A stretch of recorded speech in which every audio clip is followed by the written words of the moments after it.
Hello, everybody. Welcome back. It's 26th of February.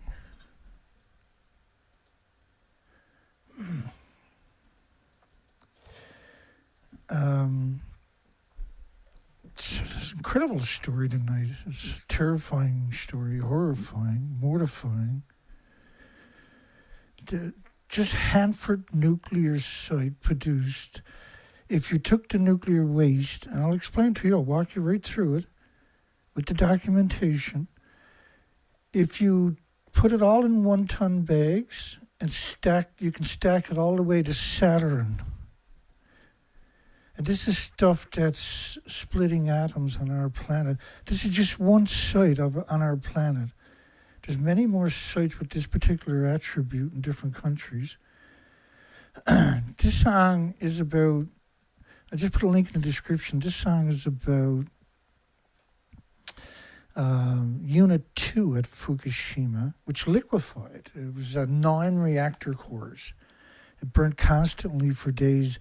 Officially, they said nothing got added there, like the rest of the buildings. And James Lucid had put together this song and video to help point a finger at the madness. It's a pretty damn good song. I'll put a link in the description. I'm sure you're going to want to hear it again. So I'll be back after this short song.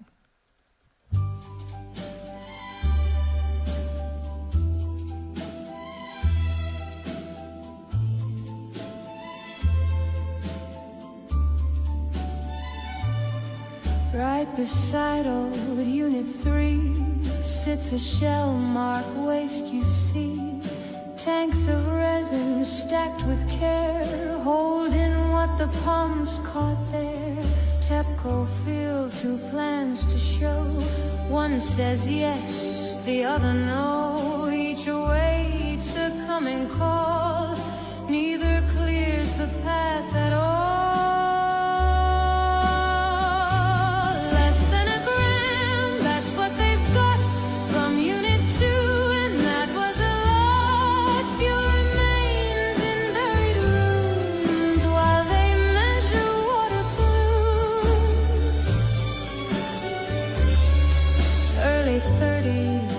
They say when the work might get underway, decommission down the line, mid-century's hopeful sign. 880 tons remain, none retrieved from 3's domain. They debate what space to claim, still the Buildington stays the same.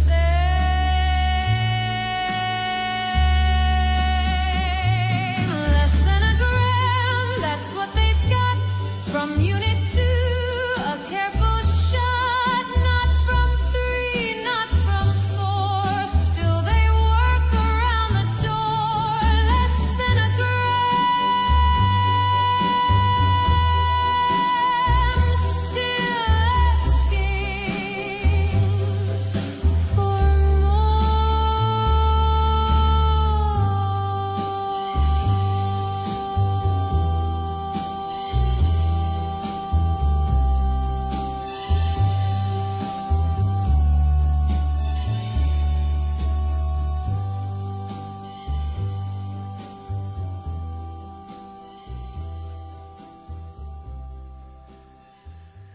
All right, here we go.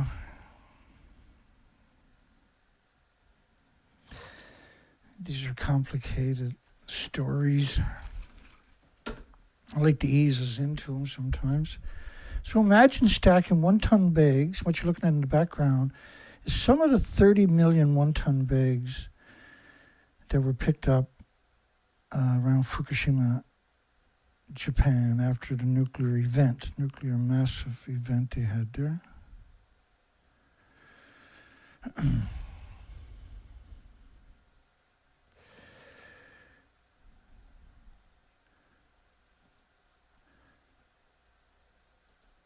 Has 80 years of uncontained nuclear waste production destroyed the future of the entire planet, all the water, And your water is your life. Your water, without the water, we're like the moon, right? And so all the alleged space missions are about finding a planet with water on it because it can't sustain life. We can't have life. And if you poison the stuff that sustains your life, then you're eventually, at some point, in increments, so it's hard to track back. Not anymore, thank goodness, right? But, 50 years ago, it'd be hard to comprehend. So make sure you get your votes in on that. We're just about to jump into it. Just a quick note. So nuclear is being pushed right now at the so-called nuclear renaissance is being pushed with the theory that everybody needs nuclear, everybody wants nuclear, and we can't have data centers, AI without nuclear. Well, we don't need AI.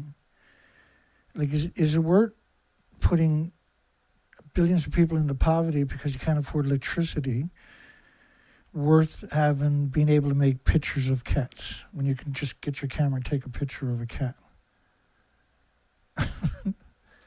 Like, the novelty is already worn off in that stuff. A long time ago, a couple of years ago, the novelty's worn off on it. But that same data center now can track, trace database and weaponize every facet of your life against a corrupt bureaucracy.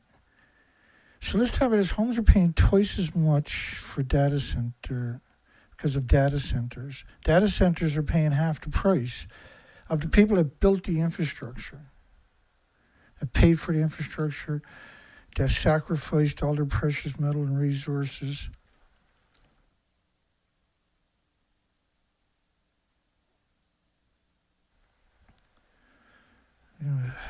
Still a ways getting back to normal. Okay, so I got a little video about this. I'm going to play that, hopefully. I'll bring that up. This is Ireland, Irish independence. I cut the story on a video you're probably not going to see. This is the enterprise economy that Micheál Martin and Simon Harris talk about. Homes are paying twice as much for electricity as data centres. Data centres are a huge burden on our grid and guzzle up an enormous and disproportionate amount of electricity in the country. Overall, over 20%. And in Dublin alone can take up anywhere between 80% of available electricity. They have made it so that Ireland has the highest electricity prices in Europe. And look, here they are getting concessions for the damage they're doing, environmental damage they're doing, and the scourge they are really on Ireland. So here you see the working class functioning as a way to absorb the costs of enterprise. That's the enterprise economy. And do not get the enterprise economy. They don't get trade. They oppose the trade deal with Canada, for example, which is the flesh and blood of our enterprise. So that man just said that the Canadian trade agreement is the lifeblood of the Irish economy. CETA, the trade agreement with Canada and the European Union, includes an investor court, which means that Canadian corporations can take the Irish state to court if they interfere with their profits. I don't know, like maybe increasing minimum wage, that would interfere with profits. This is the enterprise economy that Micheál Martin speaks about. It isn't for households, it isn't for the working class, it's for enterprise. So when you hear him say, I am for enterprise, believe him. Believe him. Yeah, you better believe him. But the data centers are a big problem. They want a lot more of them. They want one in every community that targets all your shopping, all your travel expenses.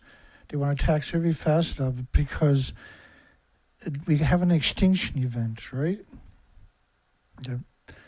Everybody, except for a very tiny fraction of people, are being honest about. And by fraction of people, I mean almost nobody.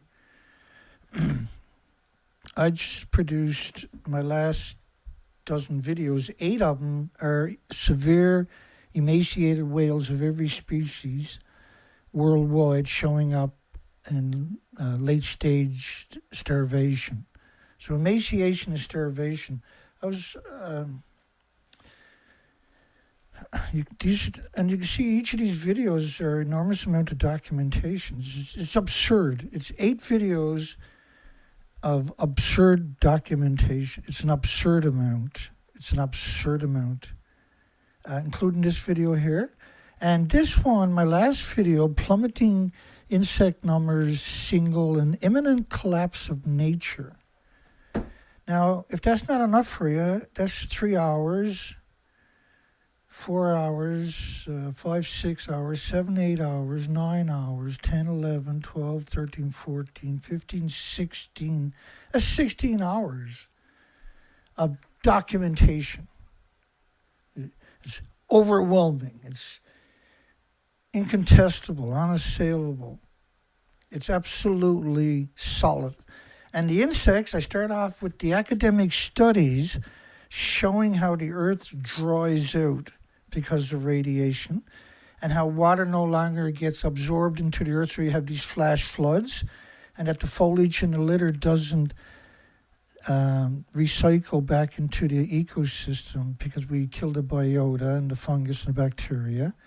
And what that means is you got lightning strikes, you'll have forest fires erupting, this foliage and litter that should have been broken down years ago drifts long distances and is not supposed to exist to do that, which 1,000 feet is another forest fire. It repeats it over and over, piggyback. It's absurd what we see going on post-Fukushima. And if that's not enough for you because you're thick-headed, come to my playlist of mass species die-offs and then scroll through the 60-plus videos, which are not all the videos on my site.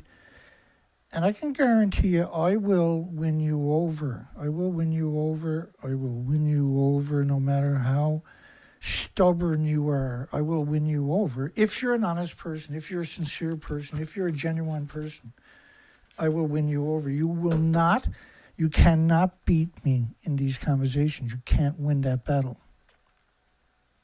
Because I'm honest and you're not. That's why. Pretty straightforward. And this stuff is, they just took down on my video on 911. They said, you can't have a debate about it. The science is settled. That's the scariest statement you'll ever hear. So that video is now up on my backup site on BitChute, and it already has 2,600 views. So, and not only that, all kinds of people have downloaded it, re-uploaded it on different sites on top of that. That blew up in your face. It's called a Streisand effect. I'm not the bad person you are to do that to me. You're a low-life, degenerate, despicable scumbag to do something like that to the rest of the planet, too. You're the lowest form of life we got on the planet that does stuff like that. And it blew up in your face, so good on you, isn't it? Home is paying twice as much for electricity as data centers. You find links to my BitChute channel in the description below. So we talk about this stuff a lot. Here's more evidence of it. And so data centers account for 50% of electricity consumptions in Dublin and Meath. Okay. So Hanford. Now, Hanford, of course, made the plutonium, uranium for the nuclear weapons, was one of the biggest. The whole idea of Hanford was to produce plutonium for bombs. The amount of depleted uranium that they produce is just, it's so difficult to comprehend. So I'm going to break it into bites so that you can understand. So you can understand how that works. Now, a lot of it we can't account for because it was shipped to brown companies where they used it as munitions. For some reason, they call it depleted uranium. DOLRAM. Depleted uranium, low-level radioactive material, which was in all the manuals. You can find it right now, right? And I put up a full interview of Dennis Kine, a former medic with with the U.S. military. One of his specialties is radiation. We're going to play I got 4 clips chopped out, and because I want you to understand that it doesn't stay at Hanford either, right? But what we're going to talk about after is just stuff at Hanford. But I want you to understand there's a bigger picture going on. It's not just weapons, there's also munitions. And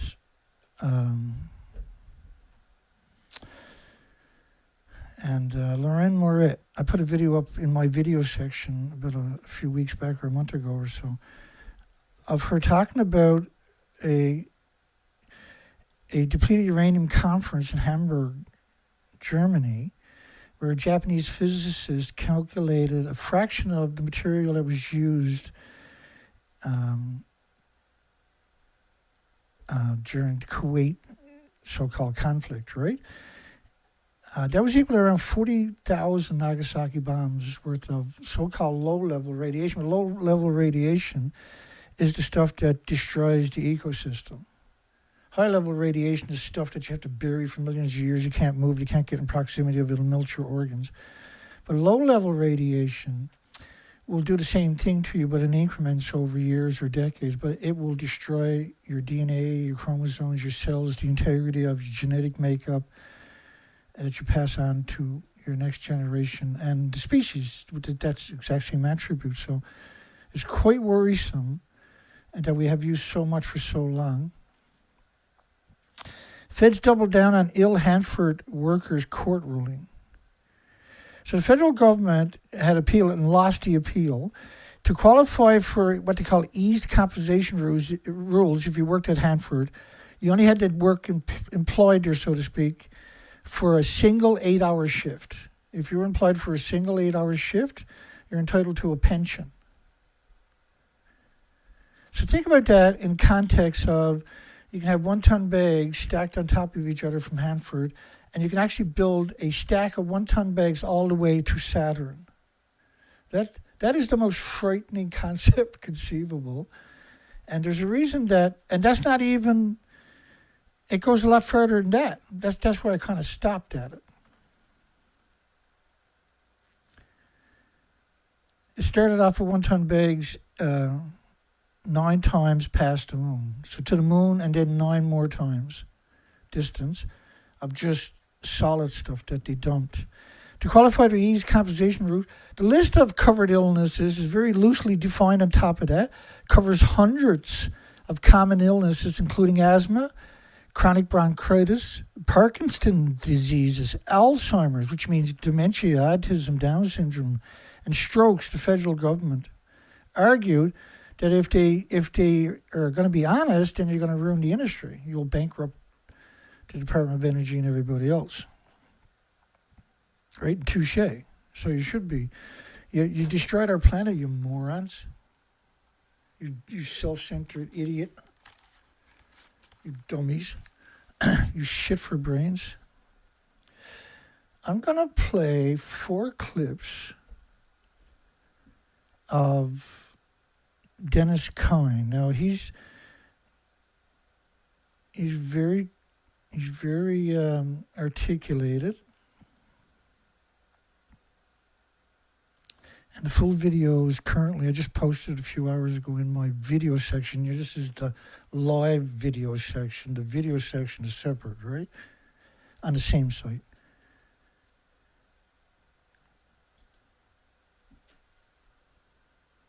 He set up a posture of a defensive posture from an invasion, and he was ready for it. Then all of a sudden, the oil wells got lit, and then all of a sudden, the Kuwait Emir's niece were talking to our Senate about how incubators had been turned over by Iraqi troops and everything and like that. Those were all turned out to be false, just farces. But that was the premonition on which we went on attack to attack attack Iraq, if you will. And I knew real early on that something was fishy because, prior to that, we had been fed incredible vaccinations, making everybody sick. We've been fed pyristic bromide tablets, which were meant to shut down our synapses from a chemical or nerve agent ripping through our nerves. And we walked into, what turned out to be depleted uranium. So basically, I spent 9 months watching everybody get sick.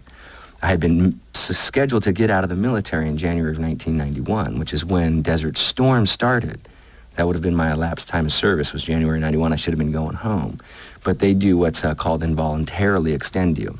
So these PB tablets made everybody crazy. Next thing you know, you just got people who are whacked out, and then the war started, and we pretty much walked into depleted uranium after that. When the war started, that was after 45 days of bombing. Right. Can you talk about that first? Right. So January 17th, we just rained bombs on the Middle East for 45 days. And all night and all day. It was all night and it was all day. It was Mach going by for 45 days. And then they decided that we had pelted the turf enough to send soldiers in. And so that ground war lasted for 72 hours. And it's been claimed to have been the greatest victory in American history, or the greatest victory in any war story. But it's a big scam. And the big scam starts when we crossed the line. What we never had any education or anything on was wadis, W-A-D-I by the Webster Dictionary. And what it means is a free-flowing river in Arabia. And it's right out of the Webster's Dictionary. So the Euphrates River runs down, and then we have offshoots of it that are coming out into the eastern and western swings. And so while, albeit I've told this story many times to people, and they go, our vehicles can make it through anything. We know that, Dennis. I go, well, I was there, and I got a picture to prove you different. If you want to buy that the M1A1 Abrams is the beautiful tank it is and it can motor all the way to Baghdad, you have to remember that the support vehicles couldn't. And you got to have 2 to 1. You have to have 2 support soldiers for every soldier in combat. You have to have one feeding them, one gassing them, one supplying them. You have to have a chaplain up there to take care of it. It's like you have to have a whole crew moving to support this mission. And so when they finally recognized that the vehicles we were pushing behind it couldn't get through these wadis, they did what was called make a left hook. Gabe Hudson talks about Dear Mr. President, a left hook, the end run. And it wasn't supposed to be a left hook or an end run. It was supposed to be us going all the way to Baghdad. But we couldn't get there because of the wadis. So we hung a right turn, and we ran into this freeway, which was later referred to as the Highway of Death. And if we take a look at this current conflict we're in, we go back to the way we got to Baghdad this time, we went right up the freeway. You don't see any of the footage out in the middle of the desert. The supply people went up the freeway and the tanks went up the sand this time. Living proof about why we couldn't get there last time, because we took the highway this time. And when the soldiers ran into the depleted uranium, everybody got sick. It was immediate, Soldiers got sick, very quick, pale as a ghost, vomiting, the whole thing, all signs and symptoms of radiological exposure. And so what they did was they put us in our vehicles and called this ceasefire. And I happened to have been at the airfield where the ceasefire was supposed to be congregating. We went out there because we thought Norman Schwarzkopf was coming. We wanted to see him. He was our hero, right? They never showed up.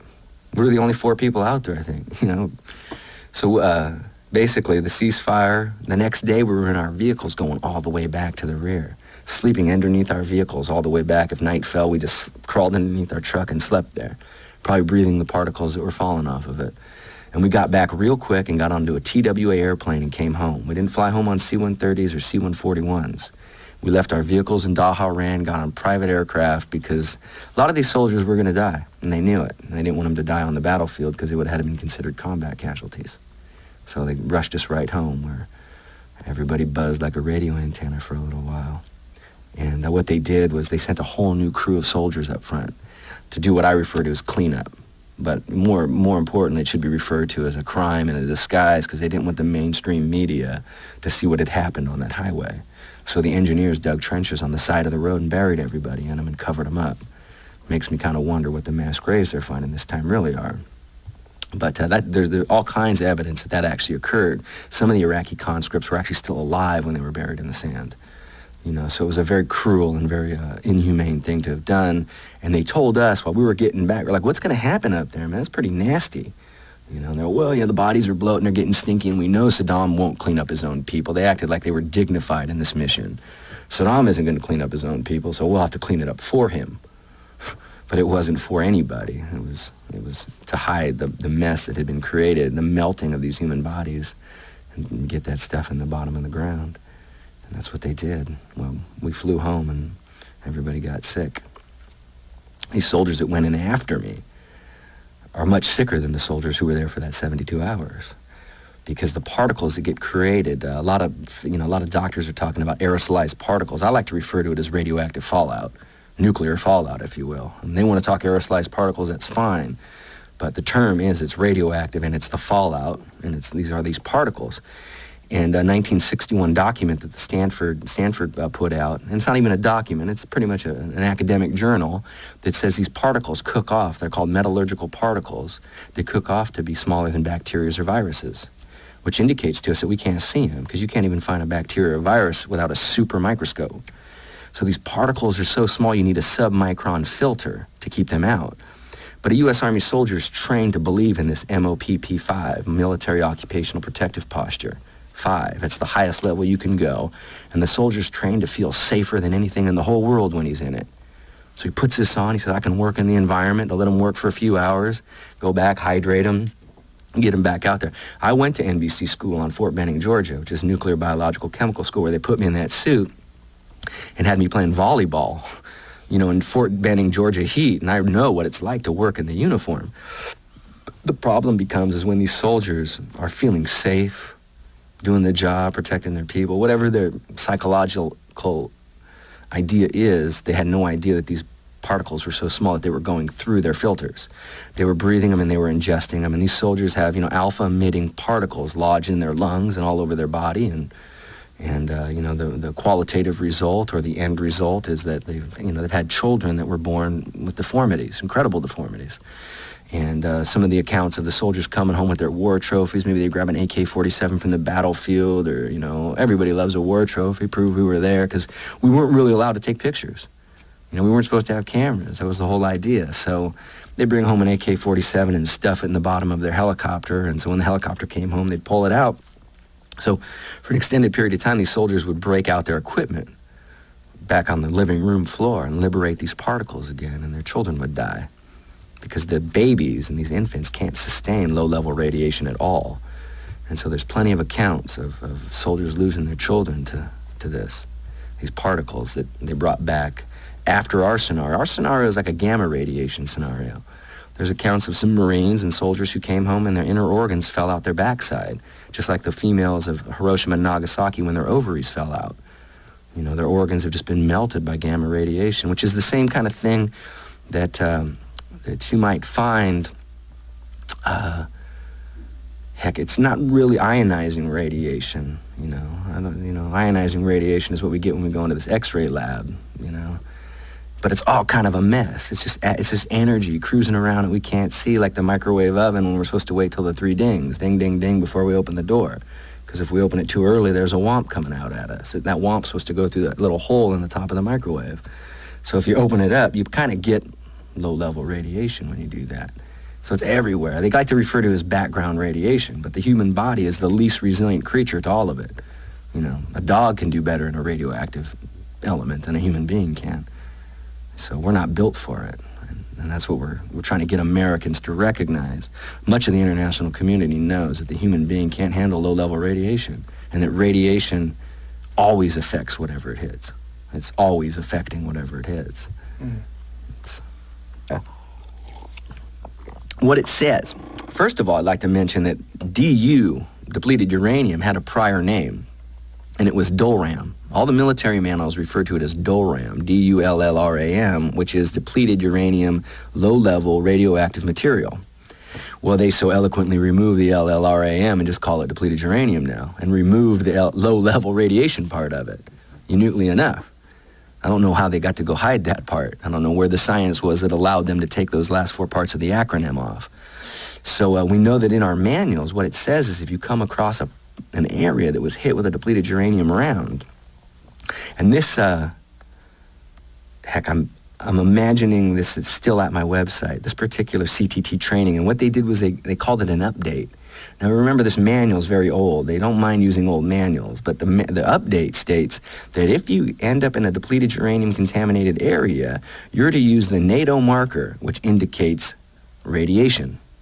That's the marker we use, because if you go by an area of allied forces, we speak different languages, so they have universal triangles, which indicate whether it's biologically contaminated, nuclear contaminated, or chemically contaminated. One's yellow, red, and blue. So you take the one that says radiological radiation and you put that in the area. And what you're supposed to do is if you get a Geiger counter, you find out how far out you're going, and you go, okay, don't cross this line right here. This is where it kicks out to. And you're supposed to post those, even if a depleted uranium round is hit there, which means the military knows that it's hot because they were telling us education-wise or academically-wise that it's hot. And if you find it, put the radioactive marker up there.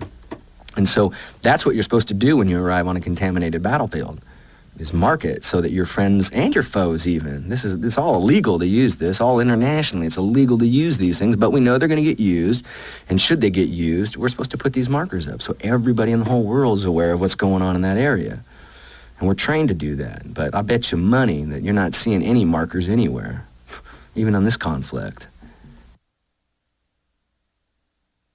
Alrighty, so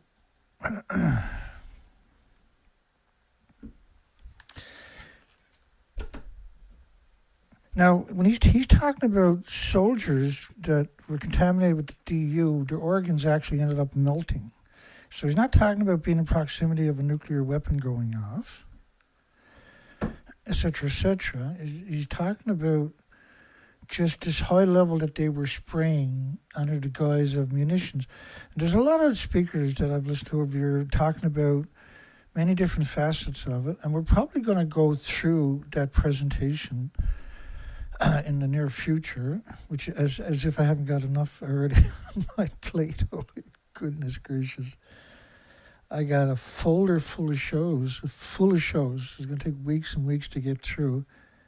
We got several weeks of emaciated whales to get through on top of that. The die-off folder is growing every day. Even though I'm not producing shows, I'm still producing shows by aggregating the documentation, right? Because I'm only good when I'm doing this stuff. Like, I only feel that I'm contributing. As long as I'm doing this, I'm getting ahead on this. It's a never-ending story. It's a nightmare. So we're not going to, we're not going to put the depleted uranium into the calculations I'm going to show you coming up pretty soon. Another 5 minutes or so, because I'm not going to talk about France or Germany or the Soviet Union or China or Pakistan or India or Israel or anybody else. I'm just going to talk about Hanford. Hanford only. They've really done us bad, man. We have no way of recovering from this. So let's concentrate on accountability, holding them accountable. A lot of these people are still alive. They can be put in the radioactive uranium cells, hopefully. 66 years after France's first nuclear test in Algeria, justice is still denied. I didn't even realize that one. That's only 3 clicks, so might as well cover it. We're here.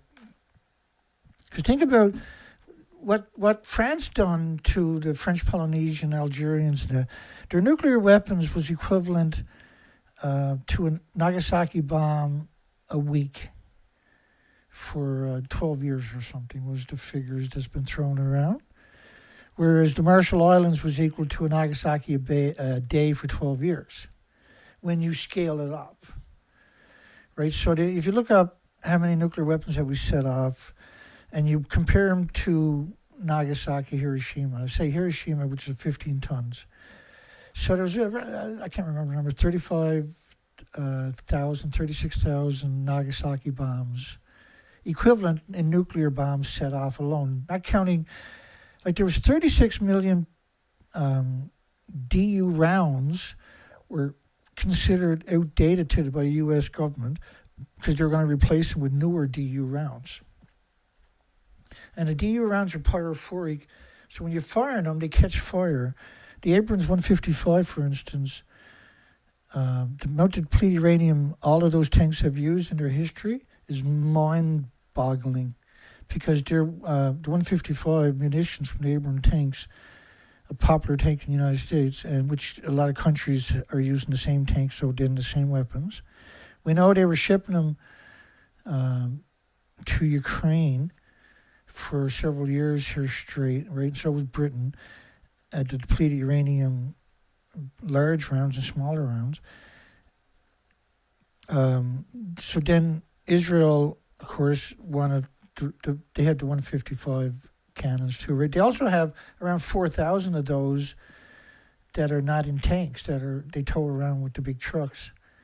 And they all use that 155, so remember Zelensky was complaining because he couldn't get his hands on the 155 because the Benjamin Netanyahu and crew needed it. So France still won't tell Algeria where they buried the nuclear waste. So we're talking about high-level nuclear waste. Now remember, the low level can melt your organs, right? As Dennis Klein. Many other ones have already, who lived through it, right? Who were part of that and have spoken out. Imagine now, he grew up in a very impoverished family, and he still found a way to do something really cool for this planet by helping articulate and immortalizing the truth. Hanford site, here we go. Hanford site turns nuclear waste into glass. It's absurd. So they got 177 tanks at Hanford. And they got 56 million gallons or something, they say. But they actually dumped 450 billion gallons into the soil, which is equal to 1.4 million tanks. So when you're thinking about nuclear waste, see, this is high-level stuff. So was the 450 billion gallons. This just raw material. Now, like waste is still waste. So just let me bring up. We just talk about Fukushima for a couple of minutes on nuclear waste gathered up that they picked up, that they acknowledged.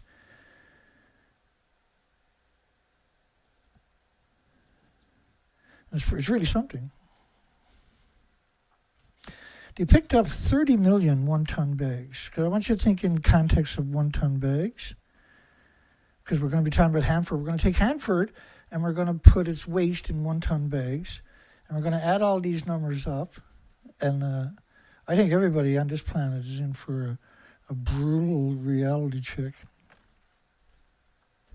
So go back to this story, March 7, 2016, plane passed a parcel with Fukushima. 30 million tons. This is stuff, and when talking about parcels, they're talking about one-ton bags. The bags deteriorate after 3 years, meaning the waste has to be packaged regularly. You're talking about, if you stack these bags, if you took these bags, they're 2,200 pounds because Japan is metric, right?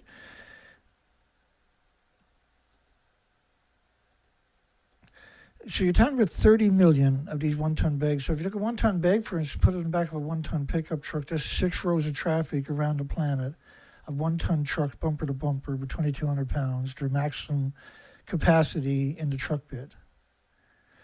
Now, the people in the truck is getting brutal radioactive doses in this kind of scenario. But that 30 million tons is more radioactive than the depleted uranium rounds. The biggest byproduct of the radioactive fallout from fuel rods, by the way, is curium isotopes. So to be safe to say all DU, depleted uranium, DULRAM, depleted uranium low-level radioactive, so-called low-level, is compared to stuff that melts your organs in 30 seconds. So it's not really a fair comparison because low-level is deadly and dangerous. If you take that low-level in those bags and spread it over your community, you're considered a terrorist. Because you contaminated the entire community with that so-called low level. It's not low level. It's the furthest thing. Because so cesium-137 isotope will pulse energy 600 feet. And that will destroy the chromosomes, DNA, cells of every species within 600 feet. Now, when you're talking about 1 million to 10 million atoms per cubic meter of air covered the entire planet in less than 20 days, according to the French government, you got to realize that the same plume would have had the particulates from around 36 reactor cores from Fukushima. But we're still going to talk about Hanford in the context because I think it really helps highlight the enormity of what the nuclear industry has done. Because now once we get through this material, which is not a lot of material, it's meant to empower you with the fact that you care about this subject and that you understand this subject, but more so that we have to deal with this industry. This industry can't be allowed to run around as Jekyll and Jekyll for any, we have to stop this industry. The industry has to stop. It has to be held accountable. And it's that we hit that moment in time where it's do or die for us, right? The AI, the robots, and everything else are here. The cameras now are, they're building a grid so they can never be held accountable, and because a lot of them are still alive and they don't want to be held accountable, and they're in positions of enormous influences because they're controlling your universities and your medias. Officials at the Ministry and key government agencies. Now, the reason we can quantify they're controlling your media and everybody else by proxy, and journalists, I have a unique way to explain that. Let me get through the rest of this. 30 million tons of radioactive waste, and they deteriorate every 3 years. So you got to replace 30 million one-ton bags. That's obviously not going to happen, never happened. Okay, so they're still growing food in the nuclear wasteland and shipping it worldwide. They never stopped. In Japan's Fukushima prefecture was one of 14 prefectures. I want you to understand there's a bigger picture to what I'm about to show you in a couple of minutes. The industry worldwide is surrounded by, every nuclear plant except for a few is surrounded by farms. They're slaughtering you. They're destroying the integrity of all the species too, and your most important friend, your best friend on this entire planet is water. That's your best friend. No matter who you are, you love water, right? No matter who you are, you got in the shower and said, oh, that was awesome. There's nothing else can bring that kind of energy from you, only water. Water, and nobody can live in denial that water is their friend. So why are we destroying it? Because that's the best way to poison every species, is hit the water. Okay, so when I say the media is colluding, that's unassailable documentation. So this is just 4 major medias. And so, CBS the biggest in North America, BBC is the biggest in Europe, CNN is the biggest, or one of the big medias worldwide, major medias everywhere worldwide. And ABC Australia, Cecilia Vega, is just a reporter. She can't do that without everybody, all the producers and editors and everybody else on board ABC. So that's the biggest in Australia. So I just use those examples because there's a lot more of other media claiming they're 150 feet above the stump of Reactor 4 from Fukushima. So the only way that can work is if all the media and universities tell the same story and don't challenge that narrative right there. Because if they challenge that narrative, it's a massive divide, right? And in order to get any credibility back, other medias now will have to come out and go after the biggest medias on the planet, and that would ruin them. So they had confidence that they can get away with this. And they must have had the same confidence for the universities because they went and done it. And the universities could have easily come out, the architects and engineers department, students could have come out and mocked the shit out of that story, right? But they didn't. Nuclear students could have come out and said, that's absurd, but they didn't. And so there's a conspiracy that's undeniable. That is undeniable. That the nuclear industry is well aware of what they're doing, and they have very, very Machiavellian intentions for you and your loved ones and your friends and the species on this planet. And you should take what I'm telling you very serious. I'm not here because this is fun or it makes me popular. It's something I'm very proud to contribute to every time that I can contribute to it. So I take great pride and humility in telling these stories, because these stories are very terrible stories, very difficult stories, but they're the ultimate story. This is the ultimate story of humanity we talk about. Fukushima, there are currently 105,000 sites, storing one-ton bags. It was actually 150,000 a year or two before. And that was 2019, I believe. Yeah, 2019. And we're there. We're just ready to rock and roll here any second. Fukushima will start burning radioactive waste, 100,000 atoms a kilogram to be incinerated. 100,000 atoms per kilogram of anthropogenic. Now, they're only talking about a gamma. They're only talking about a cesium-137. The biggest byproduct of the radioactive fuel rods is the curium isotopes. Curium isotopes, you need lead shielding 20 times thicker than you do for plutonium. And let's be honest, the industry is absolutely unequivocally not honest. They don't have a single honest bone in their body, any of them. The stories are vetted, I'm assuming, through United Nations proxies, like the IRPA, UNSCLEAR, the ICRP, the International Atomic Energy Agencies, etc., etc. Researchers need to understand how the standard glass starting materials react with nuclear waste. I thought you knew what you were doing. You spent billions every year for 18 years and you still got nothing running. And now you're finally doing one test and you put it took you 18 years to understand it. Well, therefore, find something else, moron. Like Wigner effect doesn't give a fuck if it's steel or glass or ceramics or titanium or whatever. It's going to destroy it on a molecular atomic, right? It embrittles it no matter what the fuck it is. And just because, like Hanford it's a desert, so you have uranium fallout liberated back into the environment through dust storms, and they're vicious dust storms, and you're talking about 585-mile site that is severely contaminated. It's way worse than this. But anyway, this story kind of works for the story we're doing tonight. More than 200 million liters of radioactive waste are stored in decades-old tanks, which is 177 tanks, which is 56 million gallons, at the Hanford site in Washington. But there was actually 450 billion gallons of radioactive liquid dumped into the soil, which works out to times 4 is gallons, 1.8 trillion gallons. And there was 40 miles of online trenches used for dumping radioactive waste. This was Gary Pollitt, the most contaminated site in the Western Hemisphere. And he's the director of the Heart of American Northwest. So he's at Hanford all the time. So during the first 20 years of Hanford production, they dumped 450 billion gallons of radioactive liquids into the soil. That's 450 billion gallons.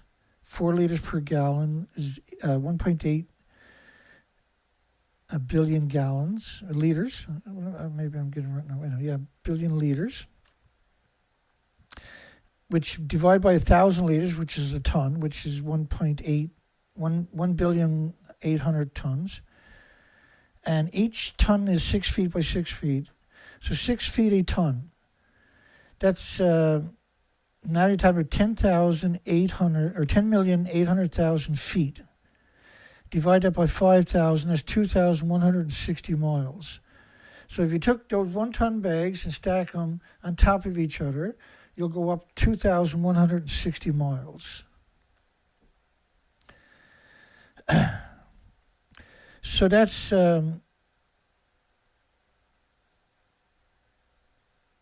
divide 2,160,000 miles by 25,000 miles, which is the distance around the Earth. That's 86 rows of 1-ton bags around the world, or 1 row of 1-ton bags that's 518 feet tall around the entire planet, or 84 rows of, that would be 84 1-ton pickup trucks, 84 rows of 1-ton pickup trucks wrapped around the planet. So it's 1.4 million of the big tanks, the 300,000 gallon tanks that they're allegedly going to melt into glass, which will break down no different, quicker than any other material, by the way. So the U.S., China, India, many other countries would and could and did produce similar nuclear waste, if not worse. And then the nuclear fuel pools are assassinated. Now, that's not the stuff we're getting to it. How long has Hanford been trying to turn nuclear waste into glass? Is since 2007. Now, they were at that long before that, by the way, back into the 80s, that was conceived, right? With major construction, and they spent, the Bechtel and the rest of them took billions and billions of dollars and literally didn't go to work. What they call vitrification is where you're allegedly going to take nuclear waste, they're going to dehydrate it, and they're going to evaporate that into your friggin' environment, folks. And whenever you hear the word dehydration, they're not storing the liquid. They're dehydrating material, and they're reducing the nuclear waste by doing that nasty, disgusting, despicable betrayal. So vitrification officially began in the mid-20s. That's what they were hoping for, rather. The Hanford site stores hundreds of millions of liters. Now, we know that's not true. Well, that's what they got in 177 300,000 gallon tanks.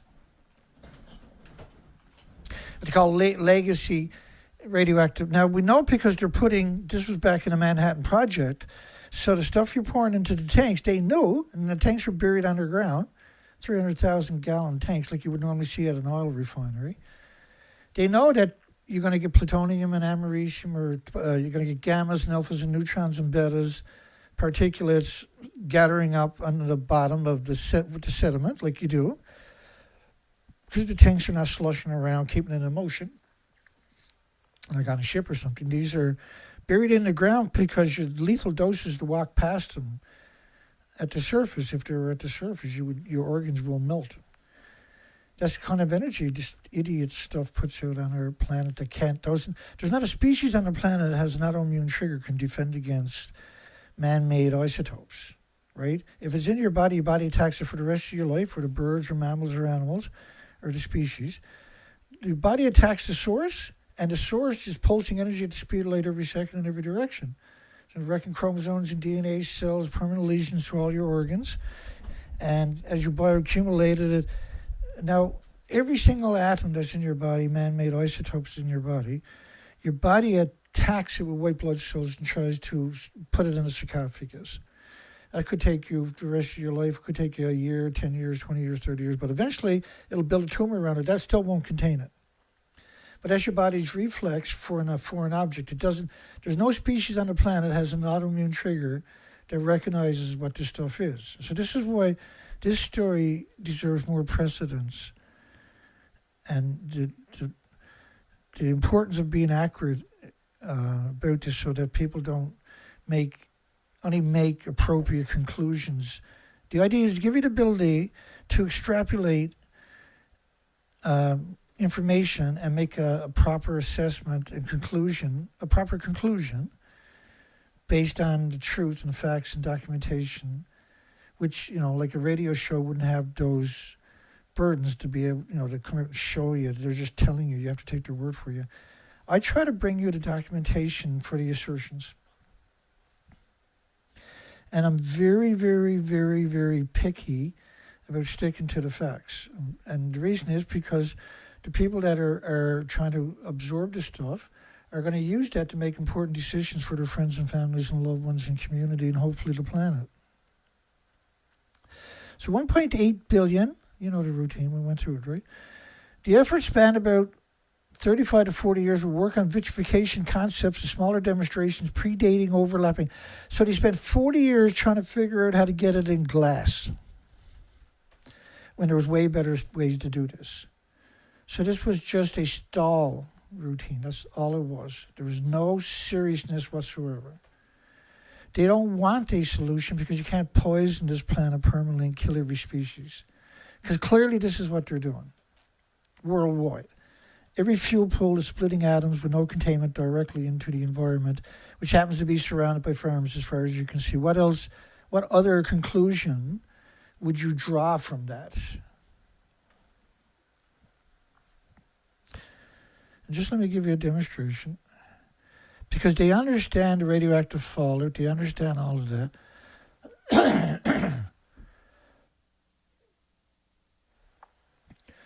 I'm a bit out of practice here. Starting to come around. We've had snow. So much snow. It hasn't stopped snowing since I seen you last. Yesterday, but then you had to get ready for today. This madness. I'm busted up. I'm literally busted up. Okay. Okay, that's what I'm supposed to look for. And that's the whole thing, right? The burden of me providing the documentation is desperation. It's an act of desperation. I never take the short road. on my documentation. I always take the stupidest route I can, which is the hardest route, which takes the longest, because I'm avoiding the documentation. Because that's the only way you can educate the population. So every nuclear power plant on the planet, except for a couple, and if you flip the script, they also have the exact same attribute. Every nuclear power plant on this planet has one particular, except for maybe, I sometimes say 5, but maybe a dozen. Let's say there's a dozen nuclear power plants on the planet that doesn't have this one attribute. And here we go. I'll take you through it. But this is not what we're putting into the equation tonight, the stuff I'm showing you right now. I need this for supporting documentation. So that's why I'm going down this road. Okay, this is Neptunium, but Neptunium-239 decays after 2.5 days to plutonium. These models are 20 days of plutonium fallout from Fukushima. Right, but we'll call it Neptunium because it makes you feel better. You know, there's 10 decays. So after 25 days, that model, which is 20 days, that's 21, all of that becomes plutonium. So why are we looking at a Neptunium when 8/10 of that is plutonium already? Because there's so much. Never stop coming out. And by the way, human kidneys, you remember Dennis Klein saying even dogs can handle radiation better than us? He was really right. It was discovered that human kidneys are 50 times less efficient than animal kidneys at removing plutonium. This is a satellite picture of Sellafield, which is, they recycle fuel there, so huge radioactive fallout. And this is a satellite picture, surrounded by farms as far as you can see.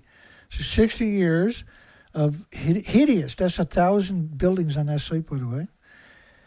And so when you think of the context, that's 1,000 buildings. How big is this farmland actual? That's a satellite picture. Surrounded by farms as far as you can see each direction. And right up to, and so is Churn. And Churn produces some awful, awful radiation, folks, and it's vented. Curium-244 detected for the first, because this is clearly not true, because the biggest byproduct of radioactive fuel rod is curium. You would always detect it if you had a $50,000 Geiger counter that could find it. Detected for the first time outside the Fukushima plant requires lead shielding 20 times thicker than plutonium. Now remember, plutonium, that's your plutonium model. Yeah, it's Neptunium, but after 25 days, all of it is plutonium, and you're already at day 20 and 21. And this is TEPCO's. TEPCO doesn't include any of the fuel pools. They're all lost. So the curium is the biggest byproduct of the radioactive fuel rod, but the curium isotope. But the plutonium in the studies by the Canadian U.S. Navy, Loveless Respiratory Research in New Mexico, 144 beagle dogs, they all died from tumors, 3 different tumors typically. I'm sorry, you will get, typically, if you live long enough, a couple of years, you'll get 3 tumors, lung, skeleton, liver. And the majority of the animals, 93 of the 144 dogs, died of bone tumors. And so that's a terrible way to go, by the way. My heart goes out to the people out there, because there's an enormous amount of people dying of bone tumors now, post-Fukushima. But so are all the species in whales and animals, too. Because of the whales, of course, their bioaccumulation is absurd, because of the phytoplankton, the zooplankton, and everything else. Tumors of the lung, skeleton, and liver occurred beginning in 3 years. Bone tumors in 93 dogs, most common cause of death, and lung tumors in 46 dogs were the next one, liver tumors. Tumors in the 3 organs were often occurred in the same animal, human. The finding in dogs suggests similar dose-related biological effects could be expected in humans, but it was infinitely worse because it turns out that humans, the animals are 50 times more efficient than a human is. So you're 50 times more likely to die, and all the dogs died. And you're 50 times more likely. And the biggest byproduct isn't plutonium, it's curium. Right? Curium is the biggest byproduct of the radioactive fuel rod. curium. And this is also Loveless Respiratory Research, which is the United States Navy. They specialize in killing beagle doggies and beagle puppies.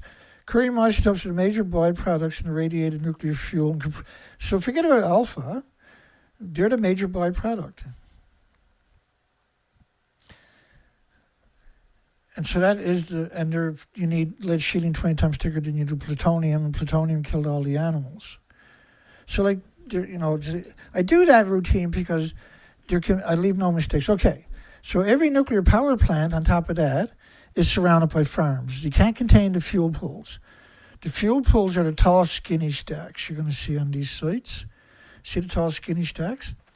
They're venting the fuel pool. The fuel pool, every 12, 14 months, you're putting another third of your reactor core in the fuel pool. So the fuel pool, at the end of 1 decade, has around 5.5 reactor cores.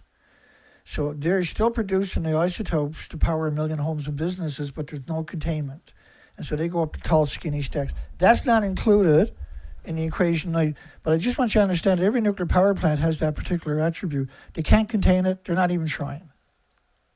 They can't contain it. It's so small it'll go through any filter. Even like the filters for the hazmat suits, it goes through them. So you can't put a scrubber on these things. It doesn't work because you can never change the scrubber. And then after a few weeks, the radiation going up, which is low, hits the scrubbers, which are really high, comes out the other end even higher. You can't use it. You can't filter it. You can't filter water through it because after an hour, the 2 sieverts a liter going in there are 12 sieverts a liter coming out the other side. You can't filter that.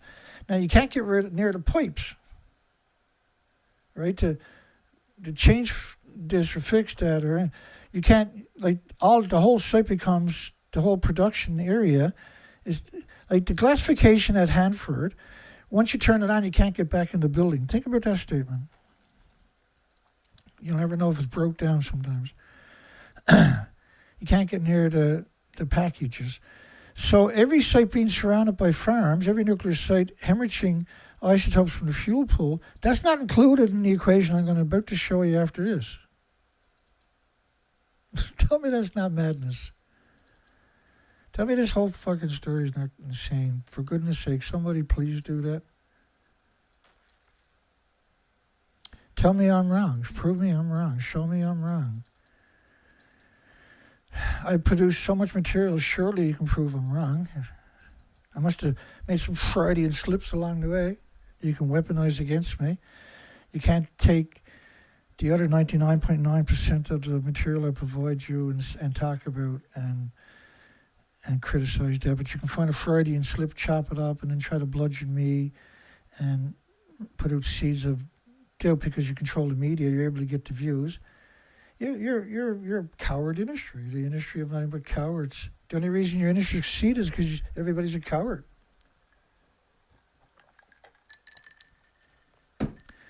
Right? And you've used the Secrecy Act to extort money from the countries that you're operating in. And why is every nuclear power plant surrounded by farms as far as you can see? Because they're fucking poisoning you and your children, which can't handle any kind of radiation. Wake the fuck up. Get your shit together and get the fucking war alongside of me, for goodness sakes. You can do this. I'm providing you all the documentation you could ever dream of. And my whole site's fucking full of it. There's got to be at least 1,000 of these presentations there of information. What the fuck more do you need? How much do you actually need? I got it. Tell me what you need, I'll get it for you. I'll find it. I got it. I don't have to look for it. Foliage and soil uptake of cesium and strontium by grapevines. Well, why would you have farms alongside of something when you know that this is the result of it? Why would you put farms in a place, in a nuclear plant in a farmland where you have millions of studies, like strawberries? You can't eat the strawberries. You can't eat the grapes around nuclear sites. But so why are they around nuclear sites? Because they want you to eat the grapes and the strawberries. They know that the plants you can use as a radiation monitoring system because it sucks up the radiation. They know that. That's why they have them around. That's why your nuclear power sites are surrounded by farms, because the industry is so evil, it doesn't know another way. It only knows evil. Its entire legacy is predicated upon that deception, that deceit, and that dishonesty. Foliage and root uptake of cesium, strontiums, and zirconium. Yummy for the children. That'll fuck them up forever. And tomato plants. Do you eat tomatoes? Do your children eat fucking tomatoes? You should start worrying about this. You get your fucking shits together out there. Am I telling you 500 more times? And I apologize for swearing. I'll stop right now. I get passionate and excited, and I get human sometimes, right? And sometimes I'm overwhelmed. So when you hear me cursing a bit, it's because I'm overwhelmed. I'm trying to regain my composure. I'm trying to claw my way back to the unsensible world. Experimentally determined translocation of 137 potatoes. You like potatoes? I like potatoes. I like tomatoes. I like grapes. I like strawberries. Now I'm afraid of them. Can't even eat a potato anymore because the nuclear industry is most likely poisoned it. That's reassuring, Dana. I know, right? How about the influences of development of temperate fruit tree species and the potential for their uptakes of radionuclides? There's so many. There's millions and millions of studies. I got to get better ones for this particular set and put these radioactive fallout in it to help tell the story a bit better, hopefully. To drive the point home, why is every nuclear power plant surrounded by communities and farms? Because they love you so much? Because they're trying to save the environment? Because they're trying to protect you? Go take your iodine tablets when we have an accident. It's always an accident. Every nuclear power plant is hemorrhaging from the fuel pools. The older the plant, the more radiation is coming out of there every day because there's more fuel in the pool. The fuel is still splitting atoms. The fuel cycle is about taking fuel rods, going through the chain reaction, and now they're perpetual machines. They make plutonium perpetually for weapons and anything else they want it for, which is never good. It has no redeeming qualities whatsoever. And so the reason the places are surrounded by farms, you can't eat wheat. You got to be worried about it because of silver, because of iodines, because almost every nuclear power plant on the planet is surrounded by farms as far as you can see. So that way they weaken you from your supermarkets, your restaurants, your hotels, your vacations, your cruise ships. See, cruise ships are perfect. They got you stuck on a ship. You're not going to bring your own fucking food with you. And they can feed you whatever they want, and then in for a becquerel. And the becquerel is the pulse of energy from an isotope. And that isotope will do that every second. So it's a perpetual machine, right? It's producing this energy. This energy is going to wreck everything within up to 600 feet proximity. Your Geiger counter can only find a fraction of a fraction, which reminds me, I've been down for a month, I guess. I don't know how long I've been busted up. I took a bad fall, and I'm clawing my way back. And I keep telling myself, this week I'm going to go 5 days a week or 4 days a week or something, and it can't happen. I'm too busted up. And my brain doesn't understand taking time off. I'm not designed to have time off, right? I got too much going on. Every day is important to get this industry on its back heel. Irreversible heart damage for children. But 200 million atoms on the head of a needle. Each atom produces the becquerel. You need an isotope, anthropogenic mayonnaise isotope. A lot of people get really confused the first time coming through on this documentation. So I had a tendency to say atom, right, just to simplify everything. A man-made atom in particular. And that hopefully locks them in so now they can start absorbing right away. That's a trick I learned a long time ago, trying to have conversations with people. Once they got past the isotope, which, like, what is it? You got arms, legs, his teeth, or what is it, Dana? And they lose track of the conversation. Because it's not a difficult story to absorb. It's difficult to find somebody telling you and providing you with the documentation so that you're visually able to rationalize what we're trying to convey. So you can put 200 million atoms. Each one of them produces a becquerel a second. You can have 200 million. On a heavy needle, you can't see it. So how are you going to save your loved ones from 50 atoms? Irreversible heart damage. And Japan is a prime example of that now. So in Japan, out of every 100,000 children born, 14.2%, 14,200 of them need open heart surgery to correct congenital heart diseases, which could morph into congenital malformations and diseases and illnesses, and then the parents and the communities and the system is having to deal with trying to bring some kind of comfort and relief and stability to the victims, right? An estimation of the half-life periods of 137 cesium content in the root inhabited soil layer of meadow ecosystems.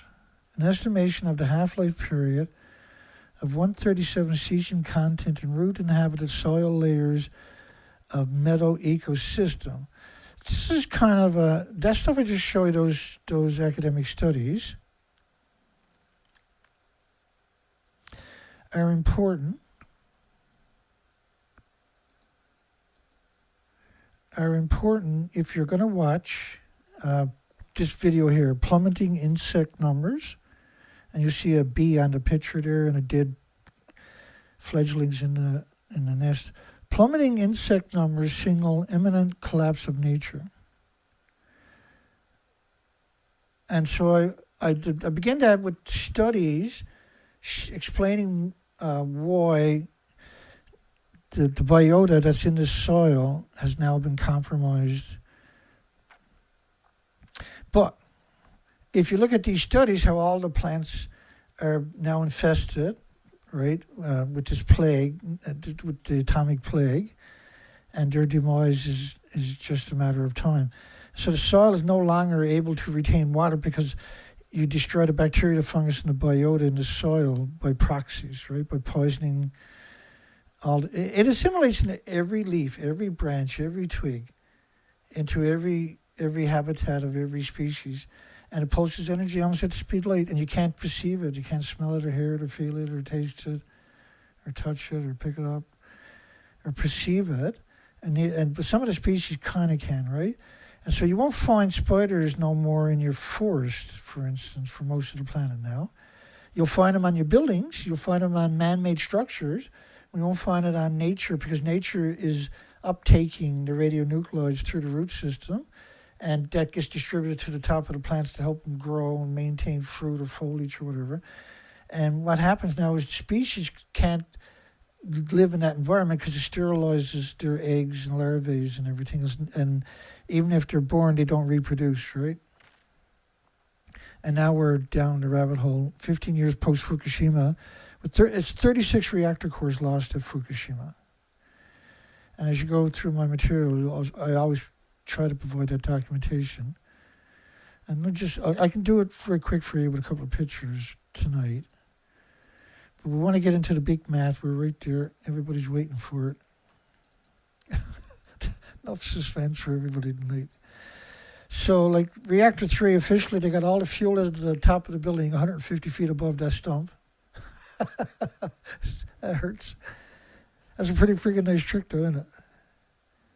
Don't forget what they're doing with every nuclear power plant. Japan didn't stop growing food.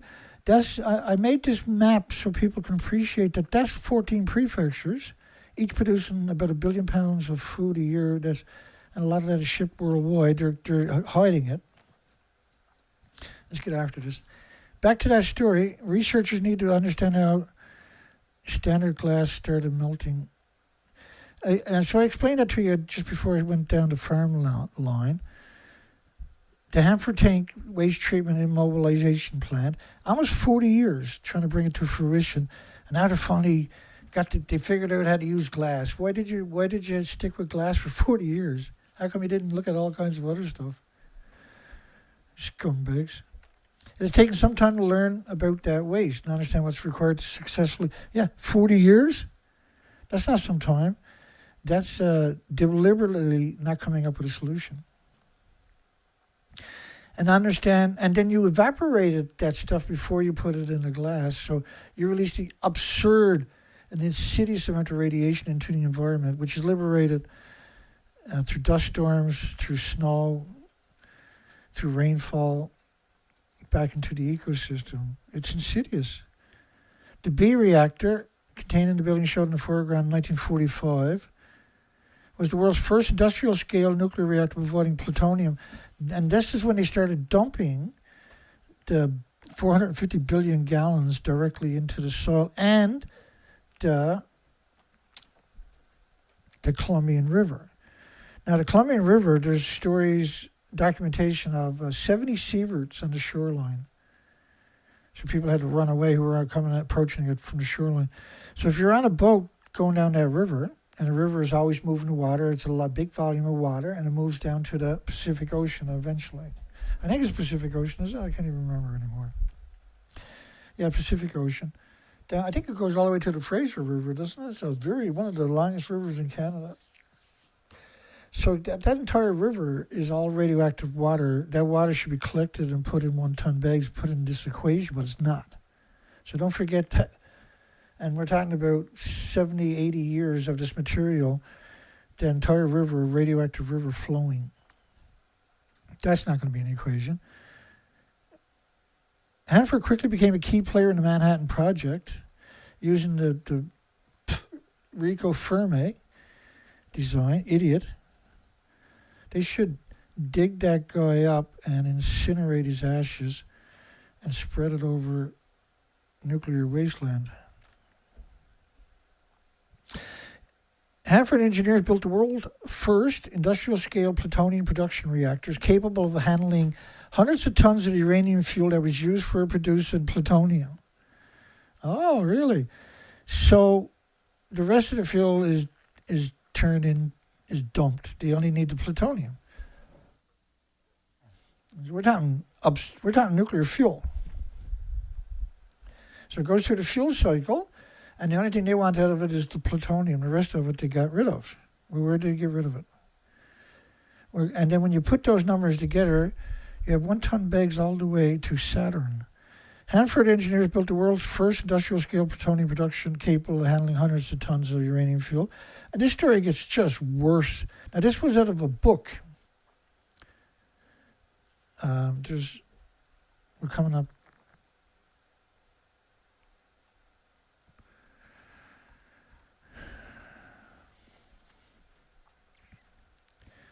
Hundreds of tons, like holy shit, folks, a uranium fuel that was used for producing plutonium. So the fuel is splitting atoms directly into the environment, no containment, and then it's put into an extraction system that is cooking it, boiling it at 3,000 degree Fahrenheit temperatures with nitric acid, which liberates all the isotopes, and they try to collect the plutonium. So 400 tons, 2,000 pounds, that's 800,000 pounds. Each capable of handling hundreds of tons, say 400 tons, right? So that's almost 1 million pounds. They're going to break down and extract plutonium from, which is the most pollution-intensive way you can do it. They also built 3 industrial-sized separation facilities to extract newly formed plutonium from uranium starting materials. It has to go through a chain reaction in order to start. It has to go into a fuel cycle in order to have for it to start being a perpetual machine, which is producing all kinds of isotopes, but they need the plutonium. But we're talking about all kinds of isotopes. Just give me 1 second. I haven't.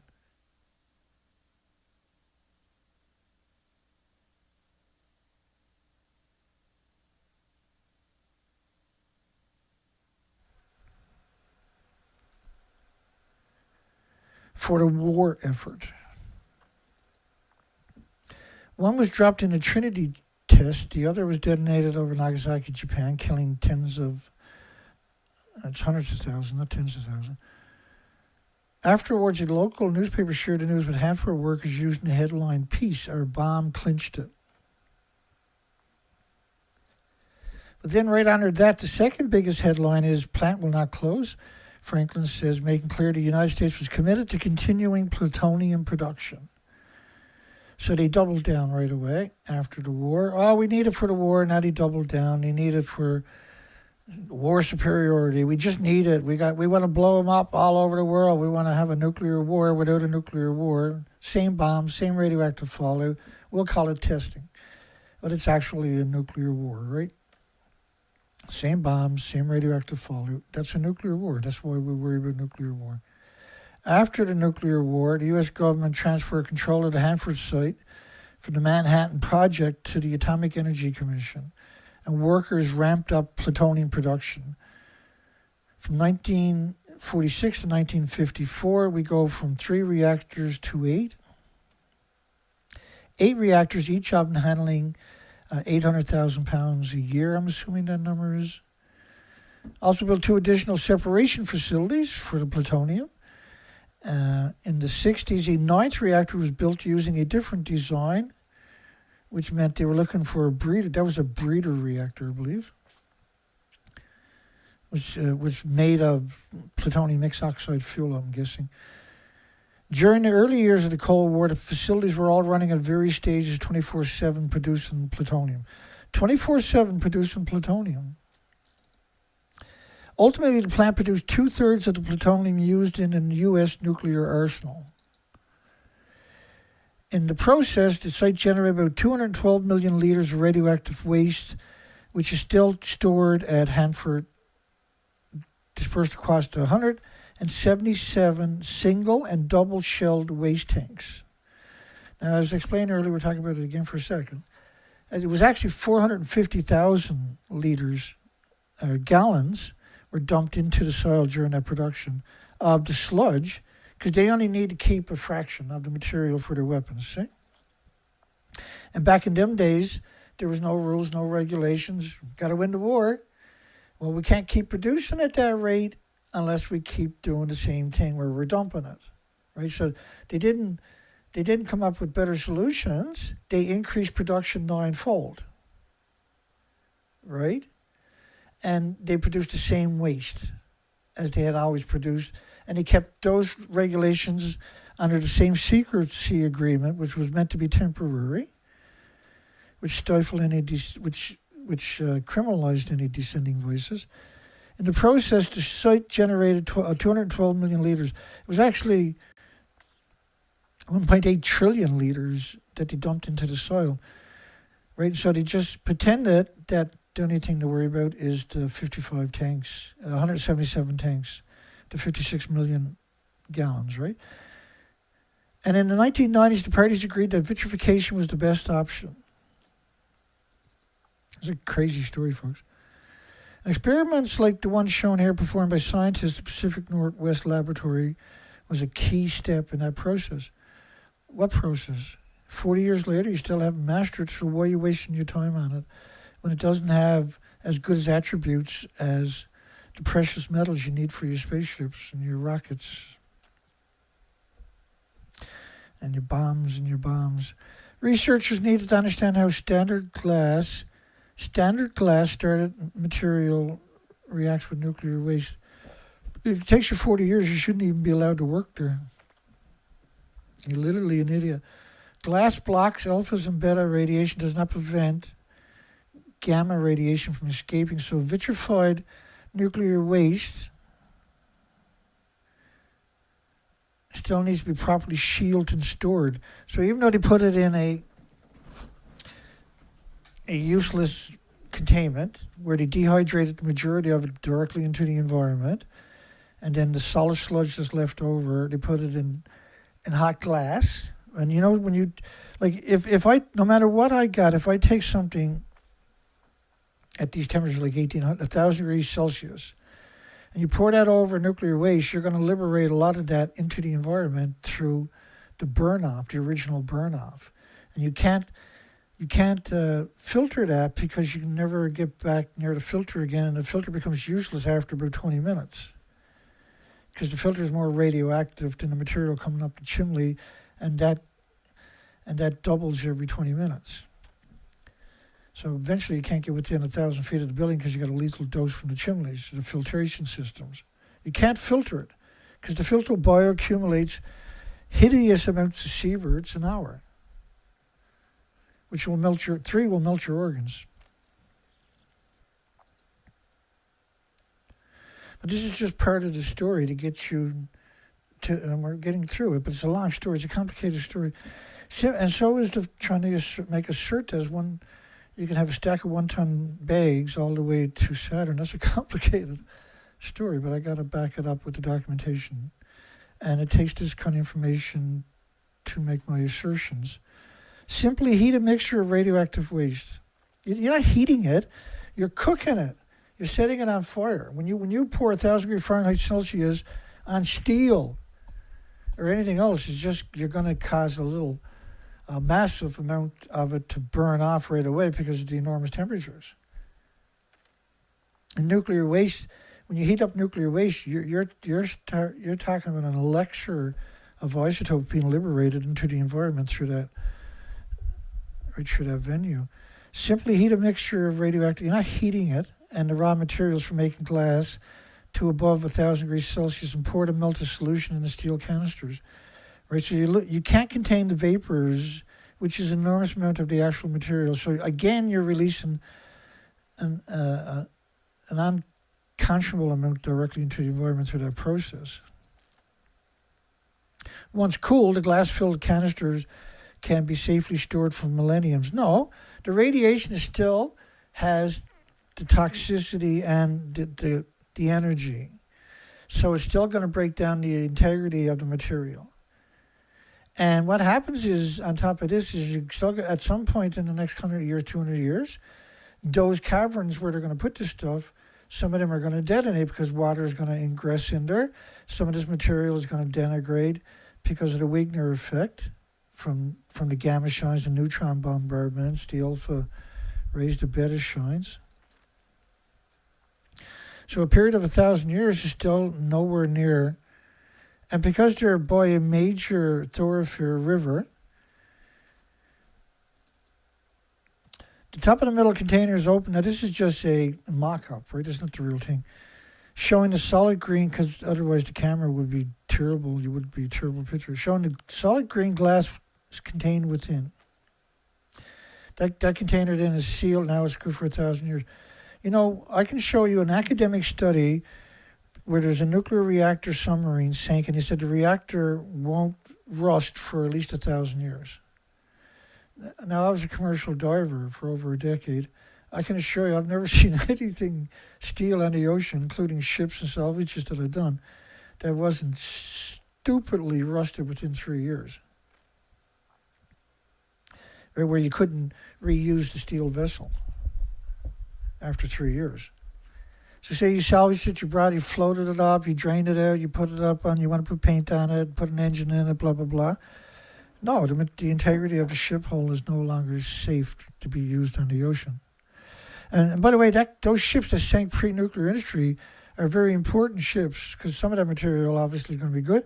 They salvaged that to use in nuclear experiments because it's not contaminated with radiation. All metal on the planet, now because the air you're going to use is going to contaminate the metal just for the burning in that. You know, it's like a car engine needs 1,100 liters of air for every liter of gas. It's the same kind of proximities for when you're making metals. You need a lot of oxygen, right? Your oxygen is so radioactive it contaminates your metal, but it doesn't contaminate you. Okay. You shut up. It has taken, all the pollen on the planet is now radioactive. All the fresh water, all the salt water on the planet is radioactive. Man-made. Not natural stuff, which is stupid, which are already acclimated to through genetic superior selection. It's taken some time to learn about the waste and understand what's required to successfully dispose of it through vitrification. Oh, we're going to cook off a lot in the final process, but we're going to evaporate half of it right away or more.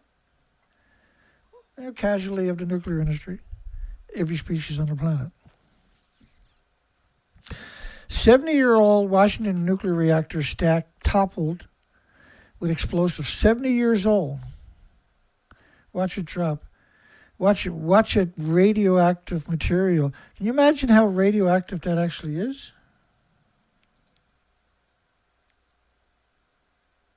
Oh, I got the video. Here's the video. 3, 2, it might loop a couple times. I'm trying to get a better shot.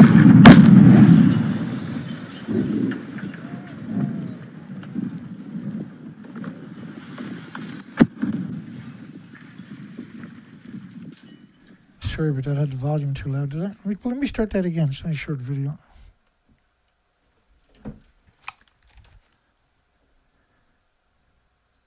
Five, 4, 3, 2, 1. Look at the nuclear waste spreading everywhere. Imagine how radioactive that actually is. And those hoses are doing nothing.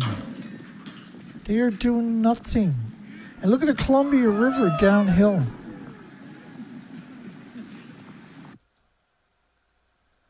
That is frightening. That's Hanford. We're almost getting to the mathematics. Oh, it's going to be what it's going to be. Telling the story is complicated. The reason why I had the headline is because the story... I knew that when I tried to tell the story, it's going to be complicated, so it was pretty good. So imagine how much radioactive fallout we're talking about right there. And then using big hoses now to wash it down to the Columbia River. They can't put a tent over it anyway because you'll never get inside of it ever again now. So lots of homeless people are going to disappear, I guess. Department of Energy contractor Central Plateau Cleanup hired controlled demolition that took down the Seattle Sky Dome in 2000 to demolish the reactor because they don't know what nuclear is. We're going to give you a shitload of money. You should run the other way. The minute you hear the nuclear industry say, we'll give you a shitload of money to do something, run. And this is their favorite game too, right? Because you know robots will do a better job in 5 years, so get rid of that company. The reactor operated from 1955 to 1970, radiating uranium fuel to produce plutonium for the nation's Cold War nuclear weapons program. Cold War, the endless war, the idiot war. During operations, airborne releases of radioactive contamination went up the reactor exhaust deck. You got to read that a few times, eh? Airborne releases with radioactive contamination went up the reactor's exhaust decks. So those first 9 reactors, they never contained anything. Like the water was going through it was radioactive when it came out the other side of the building, straight into the Columbia River. Hey, it's the Manhattan Project. They do whatever they want. That's what they done. These are lunatics, eh? They're revolting. And they're so maniacal and sadistic and twisted. They got their children into the industry to cover up, to help keep their secrets. Airborne releases with radioactive contamination went up the reactor's exhaust deck. Whatever goes up got to come back down. And downriver, there's millions of people drinking that water, washing that water. There's thousands of farms. And I looked at all of that too. We'll get that coming up shortly. The stack was 300 feet tall, but in the early 80s, it was shortened 175 feet. And sandblasting was done to help decontaminate it. You can't sandblast a nuclear. This is absurdness. Where so they hired companies know nothing about nuclear to come in and big contract, boy, working for the government. Oh yeah, where's two? Oh, just site. What was that up at Hanford site? Damn it. Oh, your wife, she's looking pretty young these days. You got a lot of stuff gathered up there. The next guy in a few years after you dies of cancer is going to be pretty happy. The stack was 300 feet tall, but in the early 80s it was shortened to 175 feet. I wonder who done that. Sandblasting, ooh, geez, that don't give you the absolute willies, to help decontaminate it. I'm not laughing. That's the gallows laugh. I'm doing it involuntarily because you're like, ooh. We need some more Mexico. I like the Mexicans. They're the best boxers on the planet on top of that. So that means they're warriors.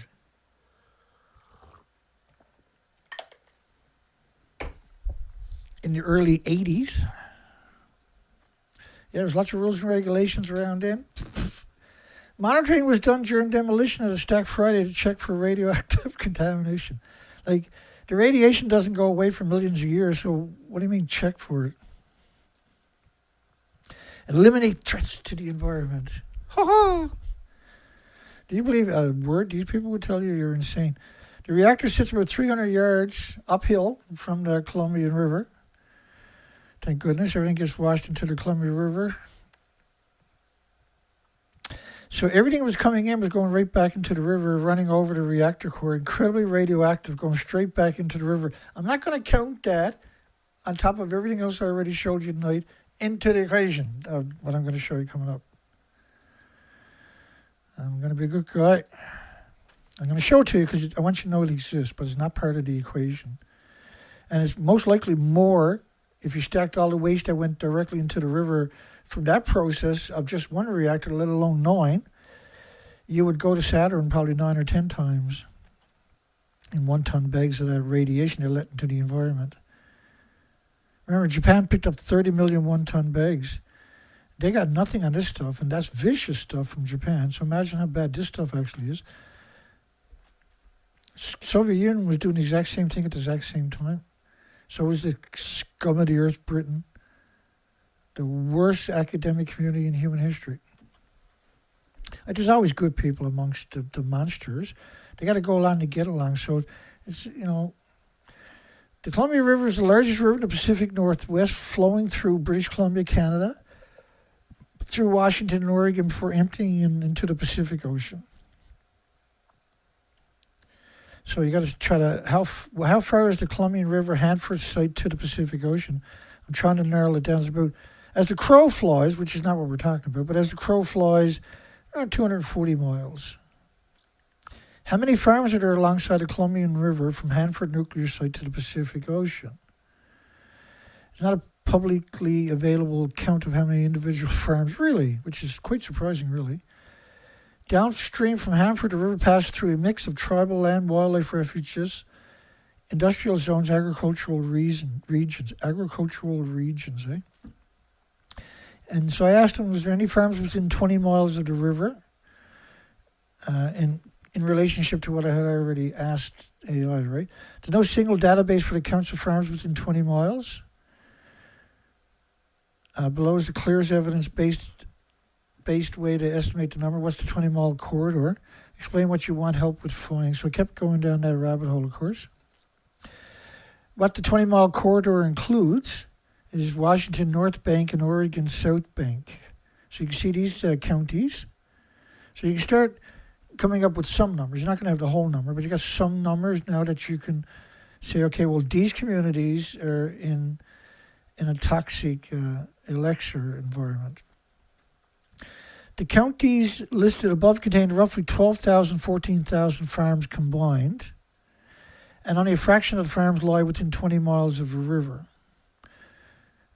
which is not unusual for that area. Now, I went down to what water resources are the communities using and stuff like that. I was trying to assess. I wanted the documentation to be how many farms actually use the Columbian River water. That was a great question. That doesn't mean that all the ponds and fresh waters are not contaminated that other communities are using, because they are. It's Hanford. The amount of releases from there have been unmitigated for its entire legacy, right? So there's permanent damage wherever this stuff migrates to. Key radiation districts that use the Columbian River, you can see them right here. because there's a huge population. So when they say only a handful, they're talking about a huge population. That handful is still a huge population, and that the food doesn't get all eaten in the one spot. The food is shipped all over the country, right? So there's, I showed you earlier all the farms, all nuclear plants surrounded by farms. But Hanford was different. This was a weapons site. So you can see all of these communities. Washington's site estimated was 3,500 farms, about 12 to 1,500 use irrigation, and 600 to 900 are served by Colombian-fed districts. Now, just because you're using irrigation, remember the radioactive fallout is unmitigated. It covers the entire planet, not just the Colombian River. Downstream counties, Hood River to Pacific, and in that direction was 50 to 150 farms. Best overall, combining both sides of the river, 1,200 to 1,800 farms met the criteria that I was curious about. That doesn't mean I'm downplaying it, but I want to have a number, right? About 25 to 35% of the farms near the river uses Colombian River farms. Now, this is not necessarily factual what they're telling us either. Who actually drinks the Colombian River water in that stretch? 85,000 people in Keswick, 83,000 in other communities, 62,000 in Richland. Tri-City total is 230,000 people. These cities draw drinking water, cooking water, shower water, etc., laundry water, dishes water. Downstream communities, mostly groundwater. Now, the groundwater we know is incredibly radioactive through that all the way to the Pacific. And that the groundwater system through that whole area is fairly well known. And so Hanford has contaminated all of them. That means they're contaminated permanently. These communities are explicitly noted as relying on the Columbia River for drinking water. So the Tri-Cities are the only major Washington population, which is not the question I was asking it, in this stretch, in that section only, drinking directly from the river, right? So that's good clarification.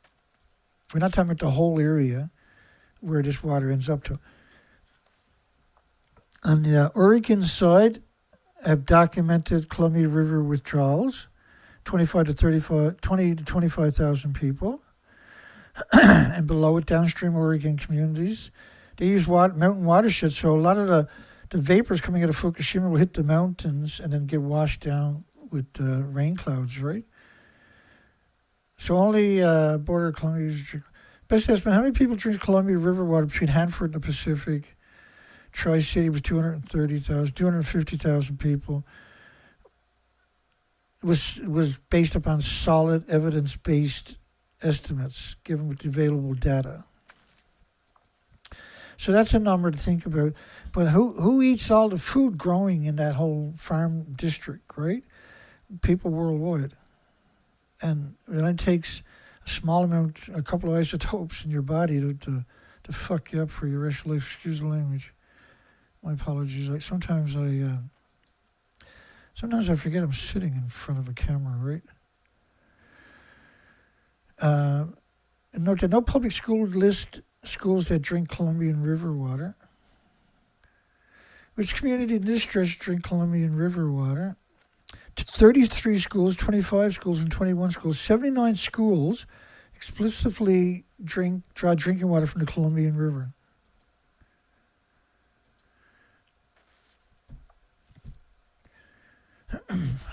That's bizarre on top of that, isn't it? So 85 to 90 schools total, you can say with an assertion that they are victims of Hanford. And every kid, every family, every person, including the homeless, should be entitled to a pension from the nuclear industry.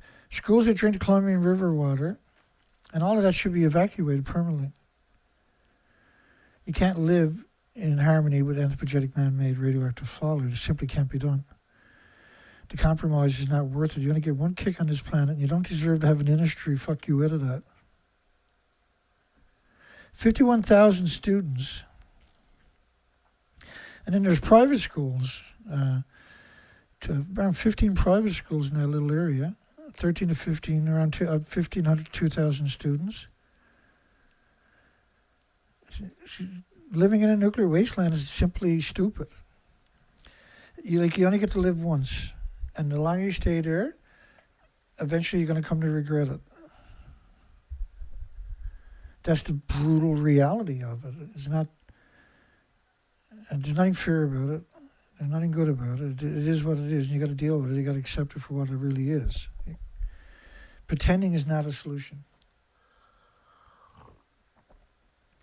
Oh no, I'll be okay. Everybody else might get sick, but I won't get sick. You know how many people tells me that crap all the time?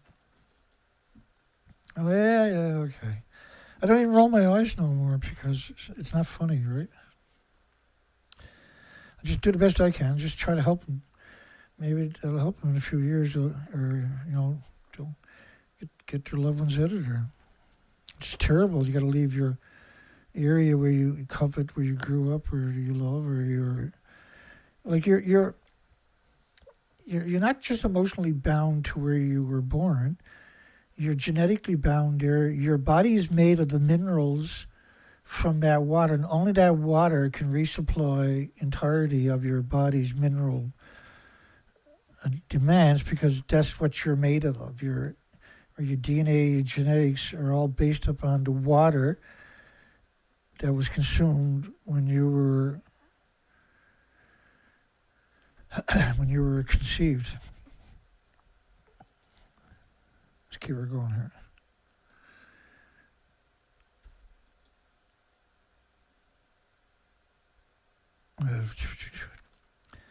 The river's drainage base covers about 258,000 square miles. And so that's in its entirety. But think about, for that to play that way, what is the volume now, right? If you're honest, what would be the volume going past Hanford all day, every day? And Hanford dumped it into the river for years and years, and still sitting out there, still producing isotopes. They're still being whisked away and distributed far and wide, and causing repetitive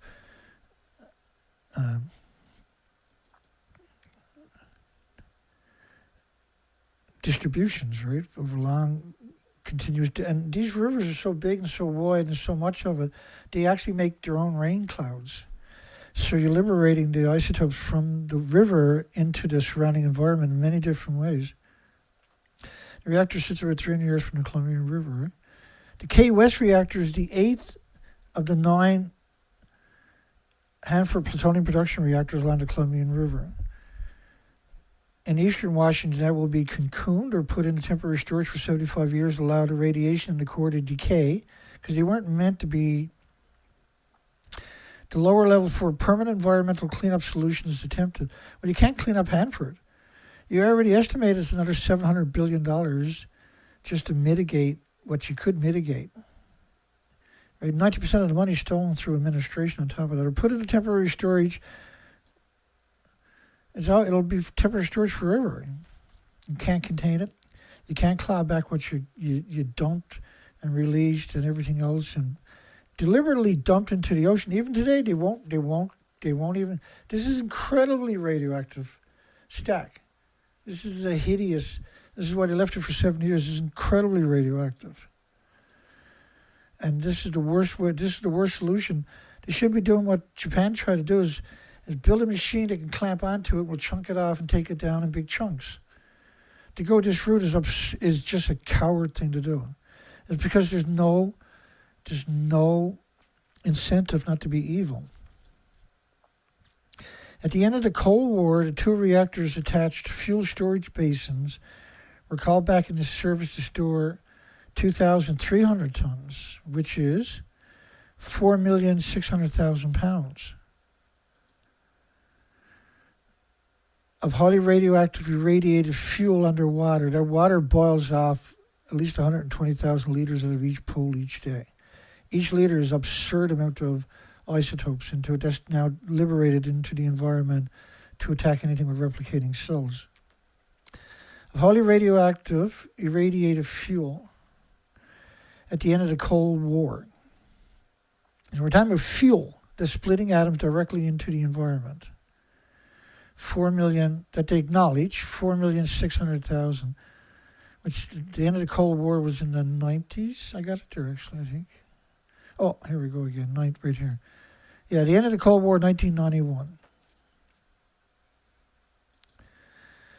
The fuel had been irradiated at Hanford's newest reactor, N reactor, but never processed to remove the plutonium. My God, boy. This is breeder reactor fuel we're talking about.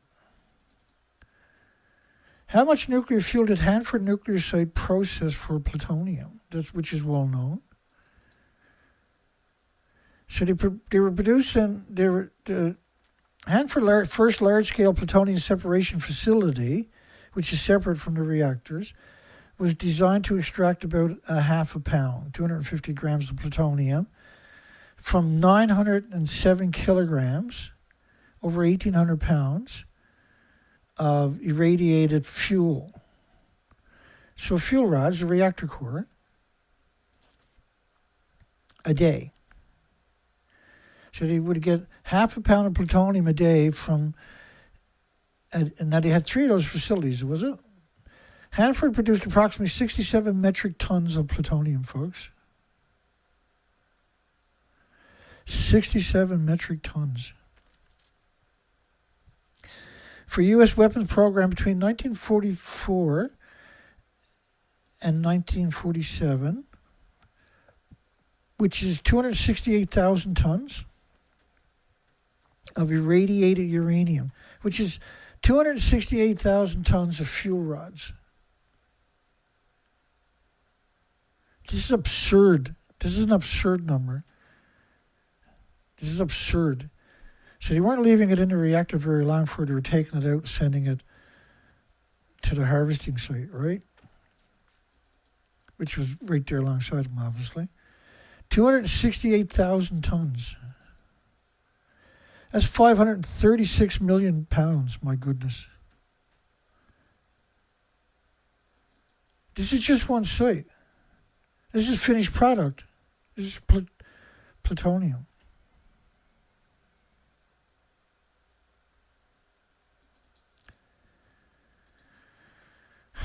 Uh, 536 million pounds of plutonium. Like 2 pounds of it spread around the world will ultimately give everybody 3 tumors, every species.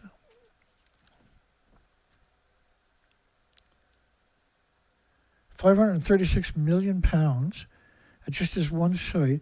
So then the waste, right now you got to go backwards and look at how much waste did they produce to get 536 million pounds, which is around 1,800 pounds of nuclear fuel, which is what they call waste. It's high level, the highest level waste. A pound of it will melt your organ in about 3 minutes.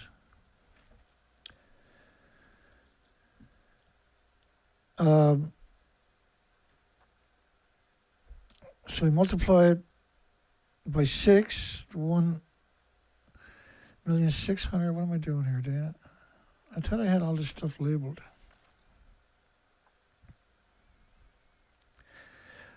Oh, that's by feet. I was trying to turn this into feet. Is what I done there, did I? Hang on a second, I screwed up. I missed the screen capture, I think. So a ton is 6 feet, right? So 6 feet by 6 feet by 6 feet. That's generally, right, well, what you would think of a ton. How would you visualize a ton? Now, because it's very heavy stuff, it's a bit smaller than that. But let's, the packaging, the containment, everything. So say 6 feet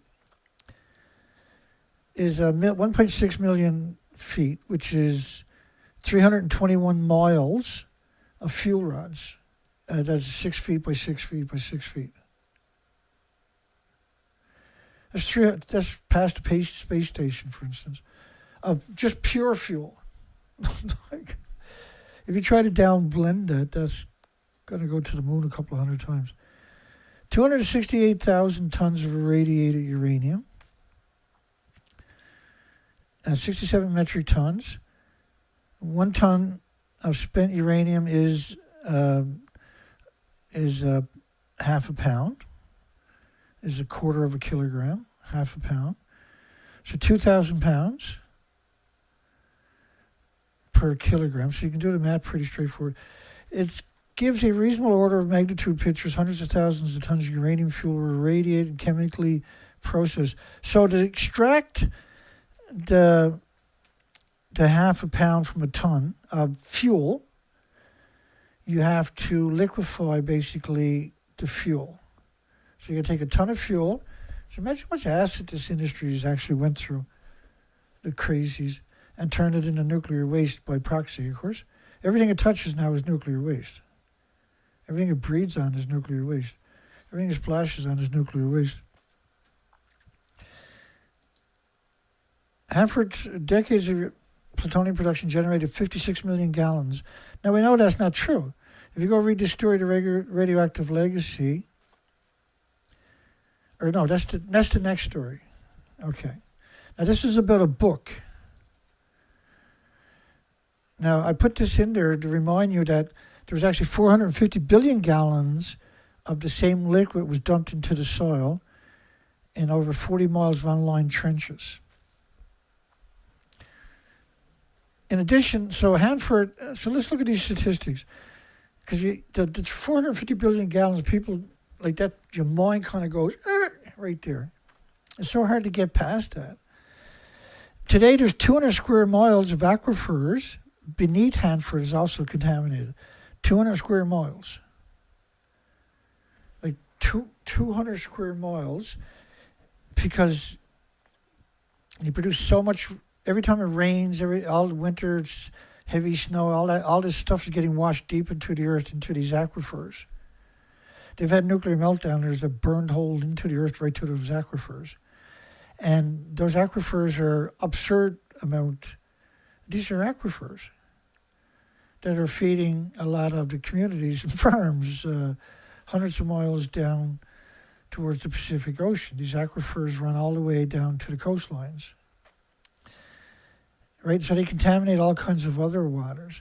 Now, if you take all of that stuff and put it in 1-ton bags, because that whole equation here now I should be invoking the 1-ton bags a bit more for you. Let me get back on track for that, because we're getting there now. Like, it's so hard for people to appreciate a 1-ton bag. Here's a good rendition of a 1-ton bag. These are Fukushima versions, right? Fukushima picked up 30 million 1-ton bags. Just wrap your mind around that statement. Hanford is and always has been run by contractors, not the federal government. So the incentive is for profit, not safety. And safety is never in the equation. It's never in the equation. 90% of the money is stolen through administration. In addition, Hanford has approximately 25 million cubic feet, 750,000 cubic meters of buried solid waste, spent nuclear fuel, and even leftover plutonium of solid materials. So extensive environmental contamination from over 2,000 nuclear tests, massive stockpiles of plutonium, uranium, and leaking waste sites. So all the bombs legacy, all the plutonium that was built there and the bombs that were used is the nuclear waste associated with Hanford. Hanford produced it all. It was used, and that produced all this nuclear waste, right? Excuse me. All of this we're talking about is enough in 1-ton bags to go make a pile, a tall stack, all the way to Saturn. Multiple times if you actually include the other stuff that I showed you, the documentation.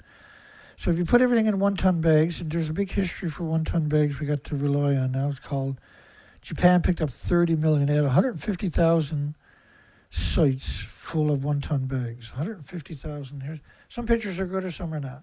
If you stand all of these on top of each other, you can go to Saturn with the 1-ton bags from Hanford, as I'll get to.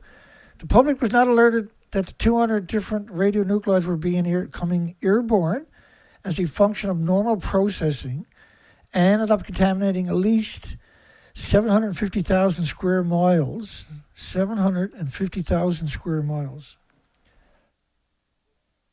That's not in the equation either, by the way. 1-ton bags to get you to Saturn. Do you have any concept of how absurd this is? And this is just one site on this planet. If you start looking at Los Alamos, Savannah River, Santa Susana, Oak Ridge National Laboratories, you start putting all that into the equations,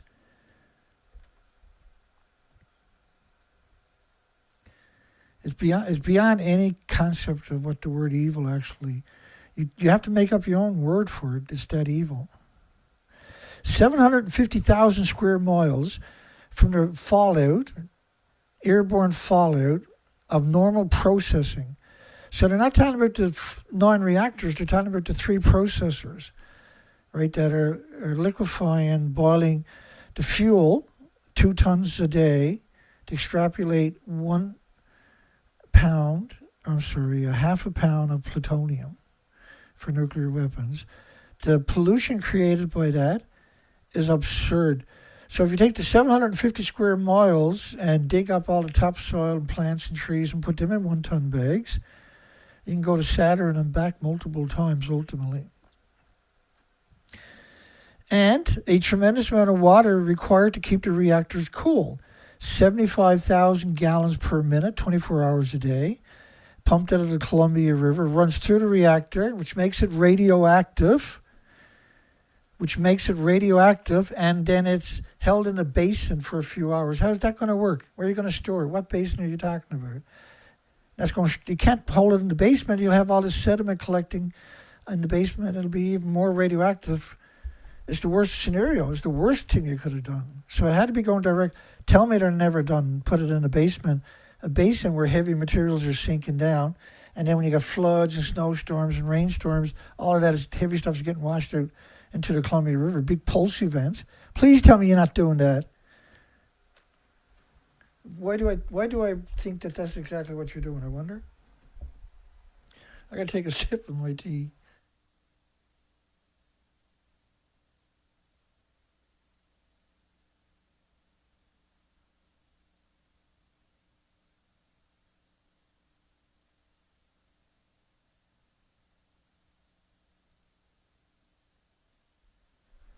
All right, keep going. We got to get through this. I can't give up till we're done. So a tremendous amount of water was required to keep the reactor cool. 75,000 gallons per minute, 24 hours a day. Pumps out of the Columbia River, runs through the reactors, and straight back out into the Columbia River again. So it's not cooling the outside of the reactor. It's running over the reactor cores. So it's absurd. How many anthropogenic man-made atoms does a reactor core have to produce to boil a glass of water? It's an absurd number, right? It's an absurd number. So every glass of water in that 300,000 liters, every liter, divide the liters by 4, right? Multiply by 4 to get glasses. Every glass is an insidious amount of radiation from 8 reactors doing the same thing. 8 reactors. A tremendous amount of water for the reactor. I think it's more like the Fukushima reactor was 1 million gallons a minute. It's 4,500 tons a minute. And every 24 hours is equal to 6,450,000 one-ton pickup trucks, bumper to bumper, by the way, would be wrapped around your entire planet. Every 24 hours has to go into the reactor. So it was probably a lot more than this. Sent back to the river, not for nothing, was the Columbia declared the most radioactive river in the world. Well, the radioactive material is not like a dye you put into a river. It's an element, and it radiates everything in the river because you're talking about fuel particulates are going into the river. They're splitting atoms wherever they end up to. They'll forever and ever and ever, they're going to be splitting atoms. And because of the bioaccumulation,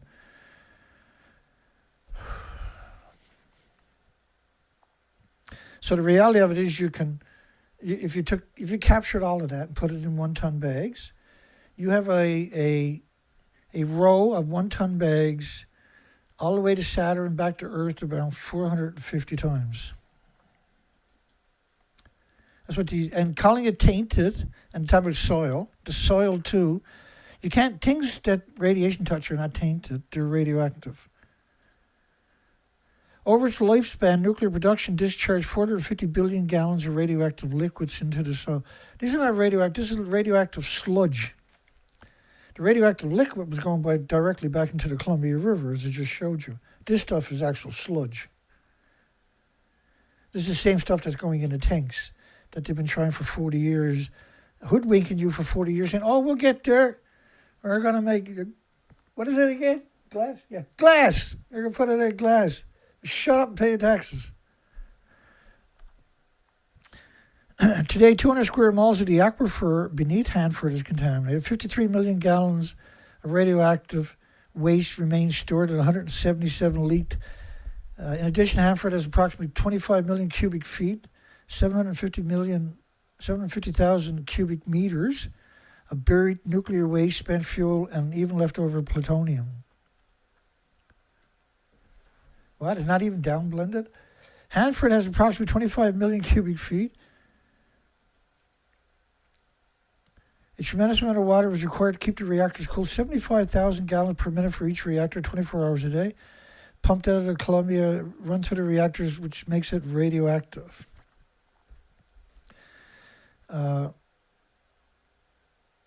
75,000 times 60 is 4,500,000 gallons. Yeah, gallon, or I know what's the number here again? Yeah, gallons. So that's 4,500,000 gallons every hour go from each reactor. There's 9 reactors doing it. So over 24 hours is 108 million each day. 108 million. And that's 39,420,000,000 gallons a year from each reactor. There's 4 liters to a gallon. 157,680,000,000 liters. So 1,000 liters is a ton. So 157 million tons. Each ton is 6 feet long. And so you have 189,000 miles of 1 ton bags. And divide that by 25,000, that's 7.5 around the planet. 7.5 times around the planet per year of just the radioactive water only. We're only talking about one facet from the 9 reactors. If you can believe that is 75, allows you 75,000 gallons per minute, 24 hours a day, pumped out of the Columbia through the reactors, makes it radioactive, and then back into the Columbia River. 9 nuclear reactors, 75 gallons per minute, 9 nuclear reactors. In addition, they have approximately 25 million cubic meters of buried solid waste. So that works out 750,000 tons.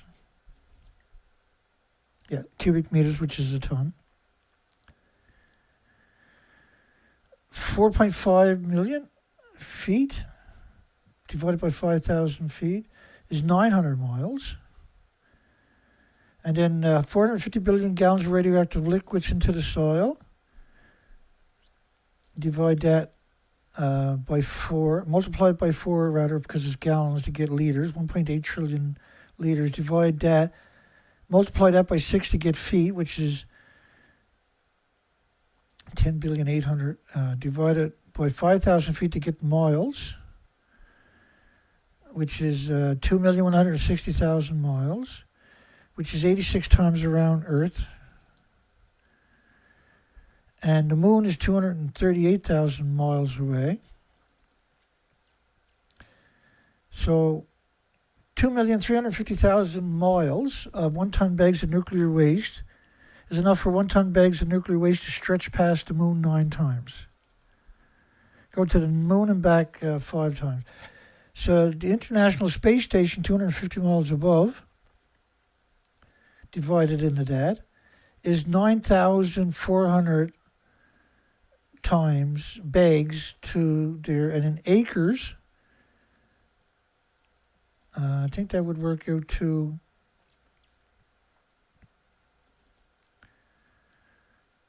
today 200 square miles of aquifers beneath Hanford. How many liters are in 200 square miles? I think I made a mistake on that equation. Not that that matters.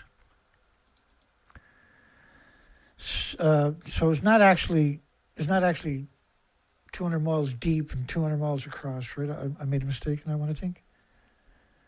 I was thinking about it after, and I said, I think I screwed up there when I never got back to finish it. But if you take all the other water that we're talking about, yeah, you got well over 200 cubic miles, right? It's 200. It's probably 2,000 cubic miles or something. But let's say it's 200 cubic miles. So when you do the division, the math on all of this, I try to figure out which planet am I talking about, because you're talking about 500. What was the numbers? 500. 621 million miles would be equal to, that would take you past Saturn, which is 508 million miles. But the numbers we got is so much more than that, right? I just put that number, I needed a title for the video, right? But the reality of it is, we're talking about going to Saturn and back 400 times in 1 ton bags if you collected all the waste they produced that we know about, and that we can constrain it to by the liters, and then we can take the liters by the tons, and we can do a mathematical hypothesis that it's orders of magnitude worse than what I'm showing you, the actual numbers, right? And I provided the documentation that far exceeds the numbers that I'm playing around with here. So instead of 200 square miles of aquifers, think of 200 cubic miles of aquifers. Because when you think about what was actually used into the Columbia River, now they dumped high-level waste of scale that it defies. Now we know Russia, Soviet Union done the exact same thing with the Tetra River, where they evacuated, it's around 7,400 small communities in increments over several years. Back in the earliest days, right? Today, 200 square miles of the aquifers beneath Hanford is also contaminated. Over its lifespan, the actual discharged 450 billion gallons of liquids into the soil in over 40 miles of unlined trenches. This is facts. These are all facts. And then we instead of square miles, we can go cubic miles, because I've already showed you documentation, right, to quantify that assertion. I'm tired now. My back is hurting now. I'm doing better. Getting there. I didn't. The snow we had here today, I didn't bother trying to push it today, and yesterday was the same thing. Just try to fix things up a little bit, to putter around, keep myself active. You know, when I was in the martial arts, you get hurt all the time, right? And the best thing you can do is work through your injuries. So yesterday I was actually back in the sauna.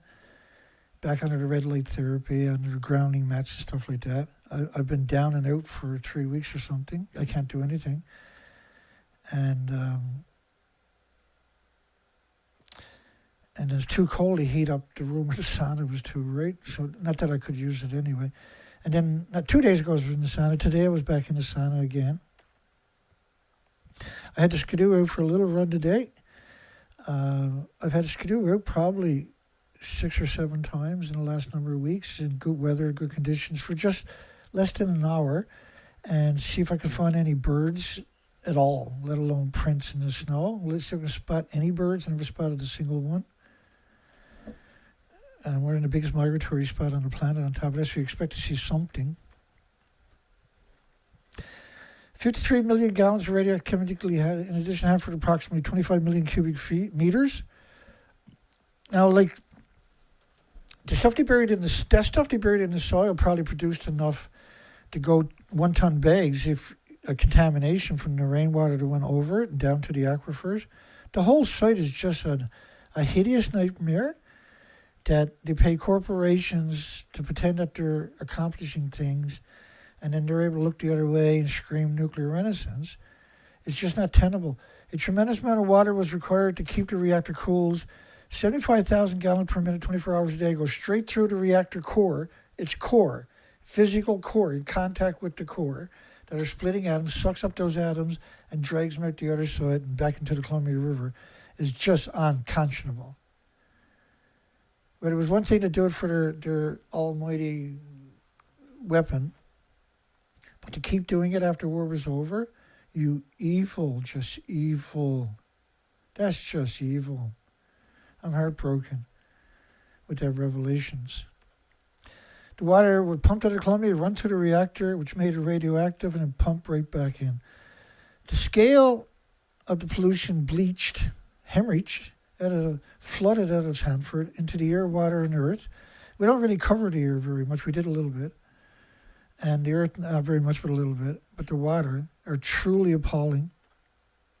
So is the lack of concern for everybody. The Academy also noted the World Health Organization had an agreement with the UN International Atomic Energy Agency, which was set up to promote nuclear disease factories, not to watchdog it. Now, we've covered that. We have that documentation. We've covered that probably 100 times over the last decade alone.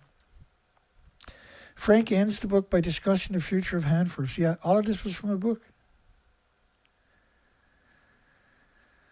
If someone tells you they know exactly how this will all play out, they're selling you a load of shit as radioactive as the boiling goop eating away. And they invoke the Hanford tanks when they just showed you all this other radioactive waste, right? They introduce it, but then they leave it out of the equation. Frank ends the book by discussing the future of Hanford. He writes, if someone tells you knows exactly how this all plays out,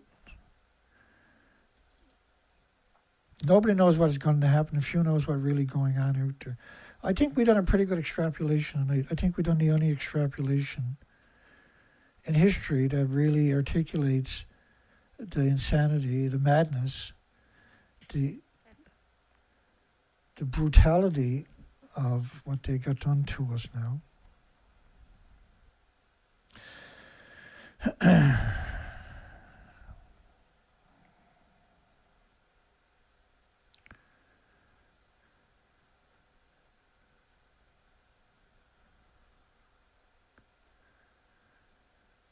Hello, everybody.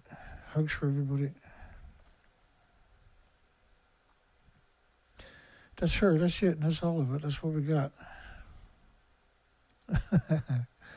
Can't believe we made it. 2 hours, 18 minutes. That's kind of what I was really expecting.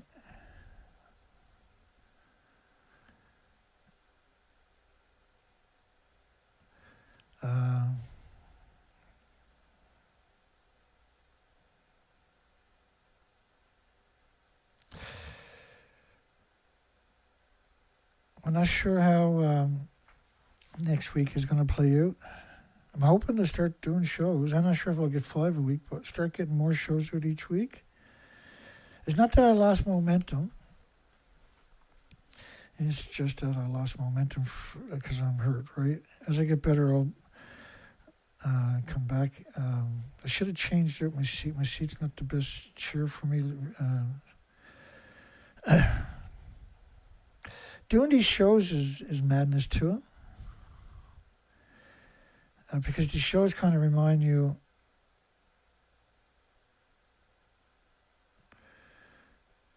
they remind me, right, that I'm alive, that we need to get the war.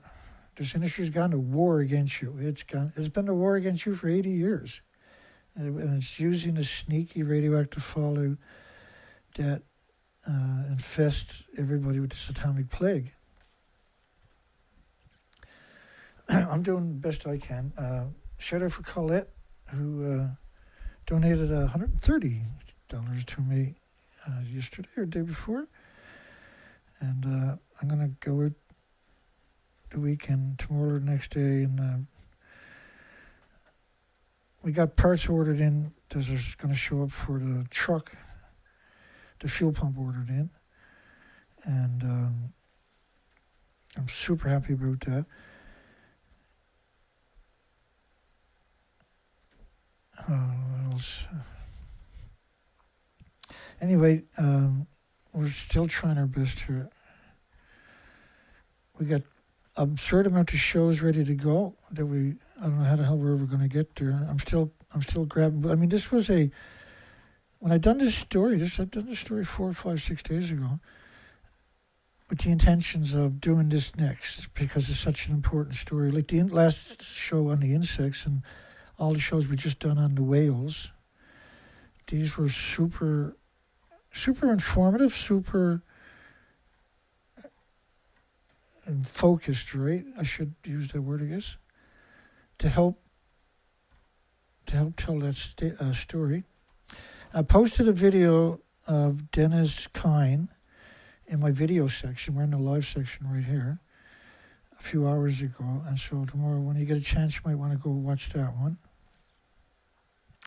on depleted uranium. And if you haven't seen Lorraine Moret's video, which is a couple of videos back in the video section, you need to watch that too. And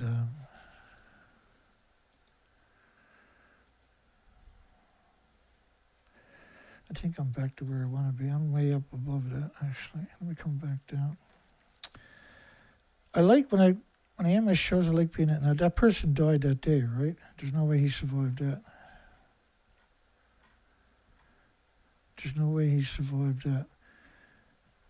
Like, if you were a nuclear scientist, that's the last spot you're going to get your picture taken. That's all the green stuff you see in there is a regent. So that person died that day. Their organs melted that day. They're at a spot where there's 36 reactor cores, and the fuel pools were full of decades of reactor cores. They don't have a repository anywhere on the planet. All right, so let me see what we got here now.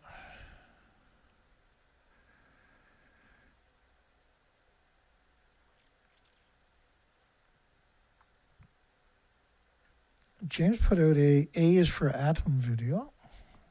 I put links in the description earlier to other songs. Like the song we started off with, Less Than a Gram. Come on over to James's site and you'll find Less Than a Gram. That song. I put links in the description, but if you're watching this after, in the first 12 hours, you won't see the chat room. Come back 12 hours later and you'll see a link to that song if you're having problems finding it.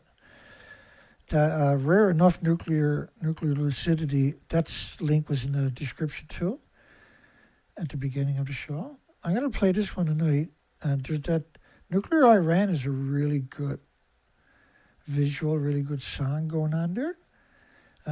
This one is interesting. This one is just, the atom is such an important facet.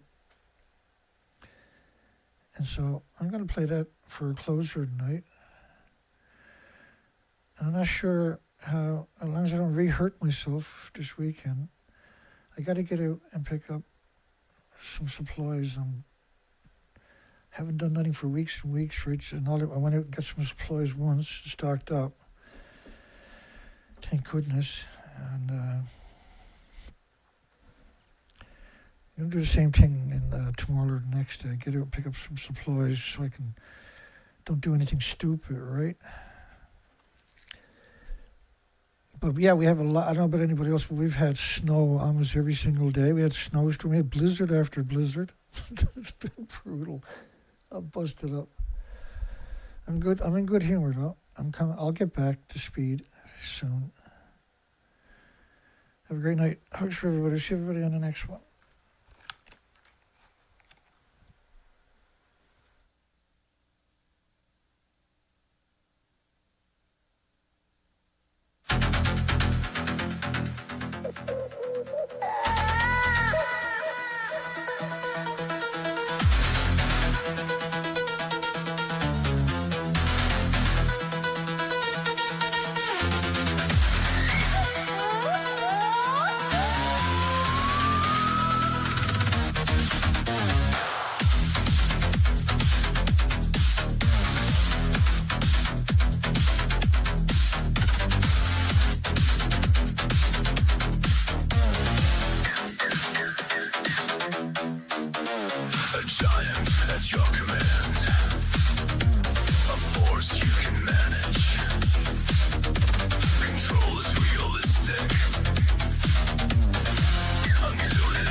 Peaceful uses in one hand, the weapon in the other. Same core, same fucking path.